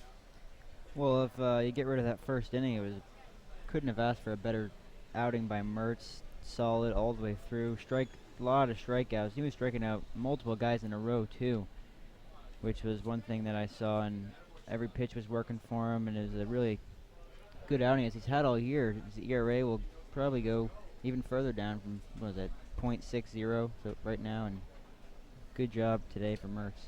Yeah, absolutely. Tom, like I said before, they go at it again, 90 minutes. How does that change the psyche for both of these teams? You can't get too high or too low, because you're going to go out there again, play the same team, and hopefully, if you're New Bedford, with a better result, and if you're Newport with looking for the same result. Yeah, I mean, for New Bedford, it's all about just not being flat. When you have that much excitement building in the final inning, all right, it doesn't matter what sport, but in baseball, that final inning is all this excitement. You lose. It's real easy to come out flat at the beginning of Game 2, to kind of leave your head behind in Game 1, those first couple of innings. And for New Bedford, that, I think, is the key to Game 2, is coming out and look, it's a whole new ball game. What happened, 2 hours ago has no bearing on the way this game is going to go. And I think that starts with, what Ryan Frederick does from the hill for the Bay Sox. I think it's a tone they have to set right off the bat, and it's a tone that needs to be set by the coaches there in the Bay Sox dugout.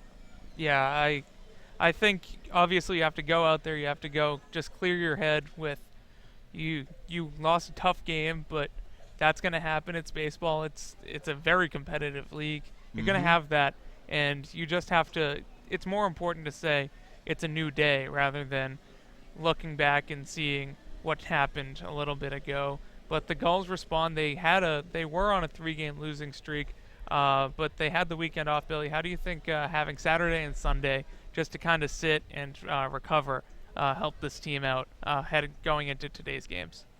Well, when you have something like that coming off a 3-game losing streak, 2 days off gives you good. You get to clear your mind, think about how you can get back at it Monday, and a doubleheader especially. The Gulls really couldn't have asked for a better situation coming off a 3-game losing streak. They got 2 games where now they won the first one, so that they can go and take 2 and take the second game. That's after a 3-game losing streak. They bounce back with a 2-game winning streak. Yeah, it's always important to respond as best you can. In Game 2, the Gulls will send a second Oklahoma State Cowboy out to the mound, Carson LaRue, against Ryan Frederick for the New Bedford Bay Sox. Frederick from Georgia Southern has pitched really well this season, has had a good ERA, but does not have the record to indicate how well he has pitched. Tom, what is he? Just give us a little scouting report on Frederick. What are we going to see from him in the second game? Frederick's the kind of guy who, I mean, really he fits the bill of this entire Bay Sox pitching rotation. He's a guy who's going to lead with strikes, mostly a fastball, curveball pitcher. You're not going to see a lot of stuff, an occasional slider mixed in there. But, mostly he's going to lead with that fastball. And what he does, he's going to get ahead of counts early, and he's going to avoid walking people. I mean, this season he only has 6 walks through 3 different games, 15 2/3 innings pitched. So really the whole key to the Bay Sox pitching, I guess their mantra, so to speak, is just pound the zone and let the guys behind you clean up the mess. And for New Bedford, it's been pretty successful. And you mentioned that record 1-2. I mean, that's not so hot, but the .72 ERA is. So for the Bay Sox, Frederick, a guy who's going to hit the strike zone quite a bit, and that's really what you have to look forward to in Game 2. Well, before we look towards the Gulls starter, we send it down to Nick Lima with today's player of the game. All right, thank you very much, Matt. Now joined by Newport Gulls player of the game, today's starting pitcher, Michael Mertz. Mike, thanks for joining us. Thank you. Thanks for having me. And congratulations on the victory. This your third of the summer. Pretty solid out there. You struck out quite a few Bay Sox, particularly later in the ball game. Did you feel better as you went along? Yeah, the changeup started working for me a little bit towards the end of the game, and that got me some big swing and misses, and so yeah, that helped out a lot. How did Darryl Miller Jr. do in calling game behind the plate? Oh, he called a great game. He's actually my roommate too, so we got some good chemistry, and he helped me out. He called good pitches, and whatever he put down, I said yes, so I liked it. Michael, you're starting to emerge a little bit as the ace of this Newport Gulls staff, but it's a very good Newport Gulls pitching staff overall. This is a staff that has 5 shutouts combined on the season so far. Yeah, our staff right now is really good. We got a bunch of guys from big name schools that are coming in and just throwing strikes and getting wins for us. I think, yeah, the 5 shutouts are awesome because we get to hit pitchers BP, so I'm loving it. Now, in this one, the Gulls did fall behind early, but the offense picked you up there. A couple of big home runs, very timely, especially from Jovan Afner, his first of the season. That 2-run shot gave the Gulls the lead. Yeah, no, I knew through the whole game they'd have my back. They would come back and win. I wasn't really too worried about it. I wasn't really trying to think about it too much, but yeah, I knew they'd pick it up and they'd get the win for me. So it was awesome. Got a little scary there in the 7th inning with Brendan Spagnuolo on, but he did pick up his 5th save this season. That leads the NECBL in the saves department. And great play by Miller Jr. to recover that ball and save the game, really, for Newport. Yeah, no, that was huge. The play, I think the umpire was kind of squeezing it a little bit, but he comes in and he throws strikes and get guys out, so that's why we got him in the closing position, and that's why he's leading the NECBL and saves, and he's really good, and I knew he'd come and finish the game for me. So the 3-game losing streak snapped as the Newport Gulls improved to 11-5 with the victory here, your 3rd win of the summer.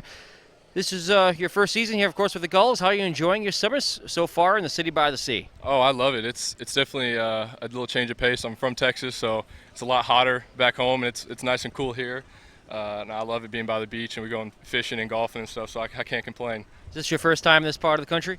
Actually, I was born in Delaware, so I have a grandma that lives in Delaware, and so I come up every once in a while, but not this much north. Now, we just had a nice little weekend, the Gulls family reunion on Saturday night, and an off day Sunday. How important was that for the team there, a couple off days like that? It's big. It's very big. We kind of get a chance to relax and not focus so hard on baseball. Kind of take our mind off everything. If you're struggling a little bit, you kind of get a chance to relax, and it's a huge. And come back feeling refreshed. For Mike or Michael? It doesn't matter. Mike is fine. Either way, Mike Burtz, Gulls player of the game. Congratulations on the win. Thank you. Thank you very much. Thanks for joining us. We'll send it back up one final time to Matt, Tom, and Billy. Thanks, Nick. Here as we conclude our coverage here from the broadcast booth of Game 1 of this doubleheader. Obviously, we took a look at the starters. All you got to do right now, Tom. What's your what are your final thoughts heading into an hour and a half from now? Final thoughts. Game 1. As the Bay Sox broadcast, I get to watch them 43 times this year. That wasn't a fun way for the game to end for me, perhaps. But, looking ahead, the Bay Sox, they played great baseball. There's nothing to hang their head about.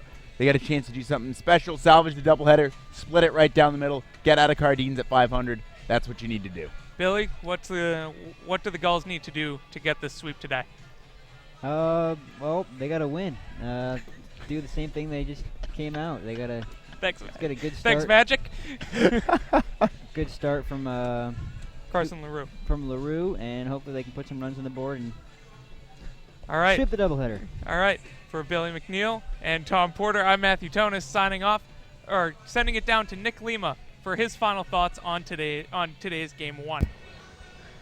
All right, thank you once again, Matt Tonis, Tom Porter, and Billy McNeil. As the Newport Gulls do snap that 3-game losing streak, they win this afternoon here in Game 1 of the twin billing by final score of 4-3 against the New Bedford Bay Sox. Game 2 to follow tomorrow night. Carson LaRue will be on the mound for the Newport Gulls. Our pregame show starts in about 1 hour at 6:05. First pitch at 6:35 as the Gulls and the Bay Sox will battle for the 4th time this season here tonight. Another 7-inning contest on the way coming up next. Again, your final score 4-3. Let's pause a moment to thank those who made this afternoon's broadcast possible. The executive producer of Newport Gulls Baseball is Tom Lima. Our director and graphics technician, Shannon Carlson. Our camera operator, Rob Sanchez. Our on-site engineer, Alexa Shola. Our associate producer, Blair Schneider. And Meg Kirby. Our field reporter, also Alex Scholler. Our statistician, Billy McNeil. For Tom Porter and Matt Tonis, I'm Nick Lima here at Cardines Field. The Gulls win it 4-3 here in Game 1. Game 2 coming up in about an hour here on the NECBL Broadcast Network. Stay tuned. Till our next broadcast later on today. So long, everybody.